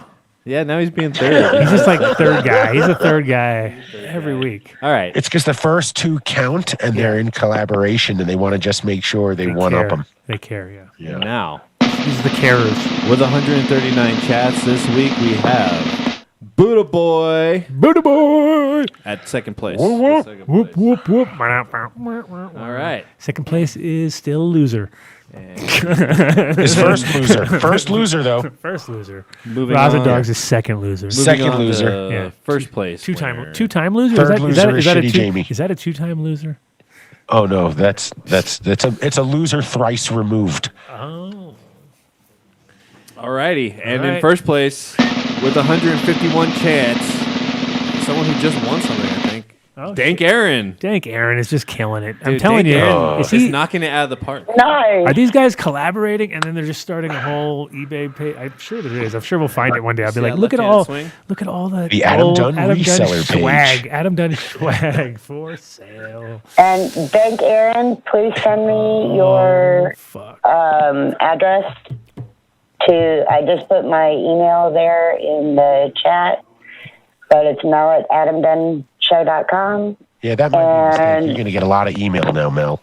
Everybody claiming to be Dank Aaron. Email. It'll be very email. A lot of email. A lot of emails. But I do need addresses for the winners. Yes. Well, you know, Vinny Bob will be on top of that too. Whatever And we got nobody get on us if it doesn't arrive in 5 days. This is a cannabis podcast. Free We do not shit. have a staff. Nothing. It's free shit. We'll get it to you. You see the show. We promise you'll get it. You get more than you think you get too. You'll get things and you'll be like, why am I getting this? And you'll be like, I don't know. Because it was stuff in Adam's drawer. we and just he saw needed to it get and rid we of just it. grabbed it and threw it in there. So Threw you'll it get in some there. random shit. It'll be fun. Yeah, for sure. Anybody loves random shit. Well, everyone loves random shit. Randos. If you want old 1,000-watt magnetic ballasts, we have all you want. You can have them. We'll send them along. Seeds and nuts. Seeds and nuts. Hennessy Hemp needs the seeds and nuts. Now. There we go. Now. I need it now. So, right. reminder that we're going to be doing a 24-hour show on 420 from Area 420, from 420 till Working out for 420. What was the number again? On that note, Yeah. What? on that note, I want to add something. What's that? We now have a page, adamdunshow.com. Go to the sponsors, and there's a page to be able to specifically sponsor the 420 show. Oh, there you go. Cool. So, yeah, we're looking for crazy. Because now we have twice the amount of time to fill. Yeah. Though the 12 hours went by really fast last It went night. so fast. Really weirdly fast. Yeah. Like, that's it? Like, oh shit, we didn't even get to see this. Like, we didn't see Squatch, right? We never got back to No. Zeman. We never saw Derek. We pissed off Frenchie Cannoli. Yeah, we pissed off. We had to, Oh, we had yeah. to turn off Nick Tannen. Yeah. You mean Nikki T. Nikki T. AKA Yeah, I don't use that word. I can't. AKA It's the Nikki wrong I can't do it. So it's okay. Anyway. Nicholas. No, yeah, we pissed off a bunch of people. We mad at missed us. people. We didn't get around to people. We forgot about people. We had people waiting. I had Mel waiting with like a violin ready to play. I forgot about her. What? Oh yeah, we had so much going Dude. on. So this is all going to be rehashed. It'll be one of our rehash episodes, I guess. Times 24 hours. 24 hours. 24 hours of rehash. 24 Right. hours, dude. It's not- Make up for all the bullshit. Yeah, it'll be Lots fun. to talk It's going to about. be fun, guys. That's all I can say is you got somewhere to be 24 hours live watching Dave So do we melt think that down. the internet is going to be Oh, it's going to be is robust. the internet going to be better in Robust. Moffat Robust. than it is in I tell you. Oklahoma? The internet's gonna be better. Go. We're going to have to have it. There's a tower right next We're to going the to need a place. dedicated Okay. T1 a line. like a giant tower right next to But the what place. does the tower have to do with wired internet? Yeah, let's run some speed tests. Okay. Just- we did. It's Okay, fine. all right, You fine. saw we did the Zoom thing. It was fine. They were running around with the phone. What could go wrong on a 24-hour show from an untested, We're unproven not on a location? mobile connection. Oh yeah, though. Cheesecake Lady. We forgot about her. We forgot so many Oh, people. dude. We will have a blast on that 24 hours. Oh, I know. You know it. Oh. Quit stressing. Just want to make sure we I can ain't Go stressing. with test I it. ain't stressing at all. Oh, we can. Now, You're stressing but if, too much. But if anybody wants to be involved, just go there to that. Where was it again? Tell us. One more time. What's the AdamDunnShow.com. To the sponsors, Yeah, and then go to just go to sponsors, and then go to sponsors. Yeah. Click on And we sponsors. also, if you go to become a guest, you can also send us an email through that form to become a guest on the 420 show.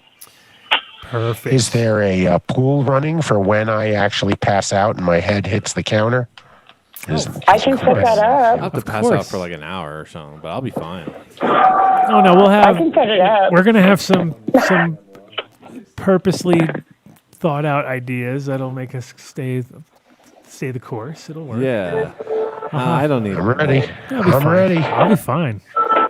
Let's Keith do and it. Hemda did it just last weekend from Keith and the Girl. They do a 24-hour one every year. Nice. One year they did 72 hours because they did a Kickstarter and like people kept adding money to add it, and every time they got past a certain tier, they would add more hours. Well, we could do that. If there was money involved, I'd be up for days. Yeah, our money. No. I'm kidding. All right. I'm just kidding. No, it's all good. So look forward to that. And I'm going out to Area 420 this weekend, so I will give you guys an update as to how that shit's rolling. Looking forward. And next week, I don't know. We have any plans? Any crazy plans next week? Well, next week we have is the 5th. There's a show for March, so we have Todd Harrison from CB1 Capital and a few others. Okay, look at you. I don't know who the others are right now, but Todd Harrison from CB1 Capital. We can't do the top chatter on those long episodes because the 12-hour one, it like stopped at like 4 hours. And, like, What happened now? It stopped counting the top chatter after like 4 hours, and like we broke everything for going for 12 hours.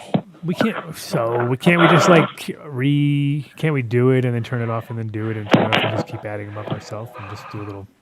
No, it doesn't work like that. Shitty Jamie, you can do it. Shitty Jamie, We your believe mission in is you. to figure out how to count top chatters. Top chatters. We The chatters believe in care. you. The chatters are worried. The chatters will be some revolts. We'll have to if go on an honor system, dude. the chat honor system? That doesn't even make sense. Yeah, dude. No.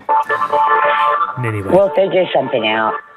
I think between Mel and you, big plans, big things will be happening. Oh, yeah. Oh, yeah. We'll have lots of stuff lined up for fun. All right, guys. So anyway, want to all right.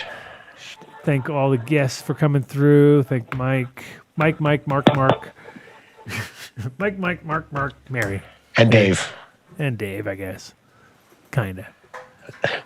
But you had to be here. You didn't. You had to be here. You had to be here. It was like Yeah. Yes. So we don't really have to thank Yeah, you. thank you, Mark. Officially don't I mean, really have shitty to. Jamie. Yeah. Yes. Hella shitty today.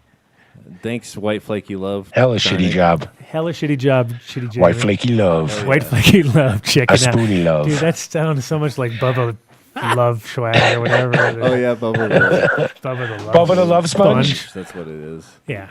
White Flaky Love. It's Yeah. our version. Oof. Oh, Bubba's crazy. You don't know. He's a nutbag. Yeah, that might work. I'm not that bad. This could work. This White Flaky Love. could totally It's the work. White Flaky Love Show. All right, guys. Coming at ya. Shout out to my beautiful wife, Cece, who's running around, and little Nick, who's over with his buddies. Hopefully not just gaming, but I'm sure they are. Oh, yeah. Sitting 2 feet apart from each other. What gaming. he has no screen time. So what's gonna happen? Oh no, it was fixed. Oh no, he's already figured it out. was. Yeah, shout out to Ace down at the farm. Shout out to James out there helping us with the farm. So shout out to everybody else. See you next week. Peace. Oh, Tom supposed to be rolling through. Next Where is week? he? No, he's supposed to be rolling through right now. Shout out to Tom. Shout out to Tom. Cat Piss Tom. Yeah, man. Shout out to Tom. Oh, I know. Yes. All right. And guys, listen to this Sunday is going to be Soma on James Loud. Oh, On really? James Loud? Yeah, that should be fun. So Yeah. I'm sure. I'll check that I'm sure. after Donald Trump's CPAC. Yeah. speech. What's that? Just kidding. Oh, you're watching the CPAC? No, I was watching on the way in. It was funny. I already know what your. I can already know what your sofa bab's going to be. Obviously. All right. I don't know. That's on a Monday after a Sunday, which Right. is CPAC. Oh yeah, you definitely know the artwork is going to be something to do with that. I can already The see writing it. is on the wall. Right. It's like you get more free content now. Diamonds and You know, shitty he was gaming. great for That's late night awesome. television, so now he's going to be great for Sofa Bab. That's it. All right, guys. All See you right. next week. Peace Later. out. Thank you. Practically every one of the top 40 records being played on every radio station in the United States is a communication to the children to take a trip, to cop out, to groove. The psychedelic jackets on the record albums have their own hidden message. This is a special question. We don't want you to smoke genetically modified ganja. We want you to smoke the real thing. We want you to smoke the natural herb. Some call it marijuana, some call it sensimedia, some call it lamb's bread, and some people call it ganja.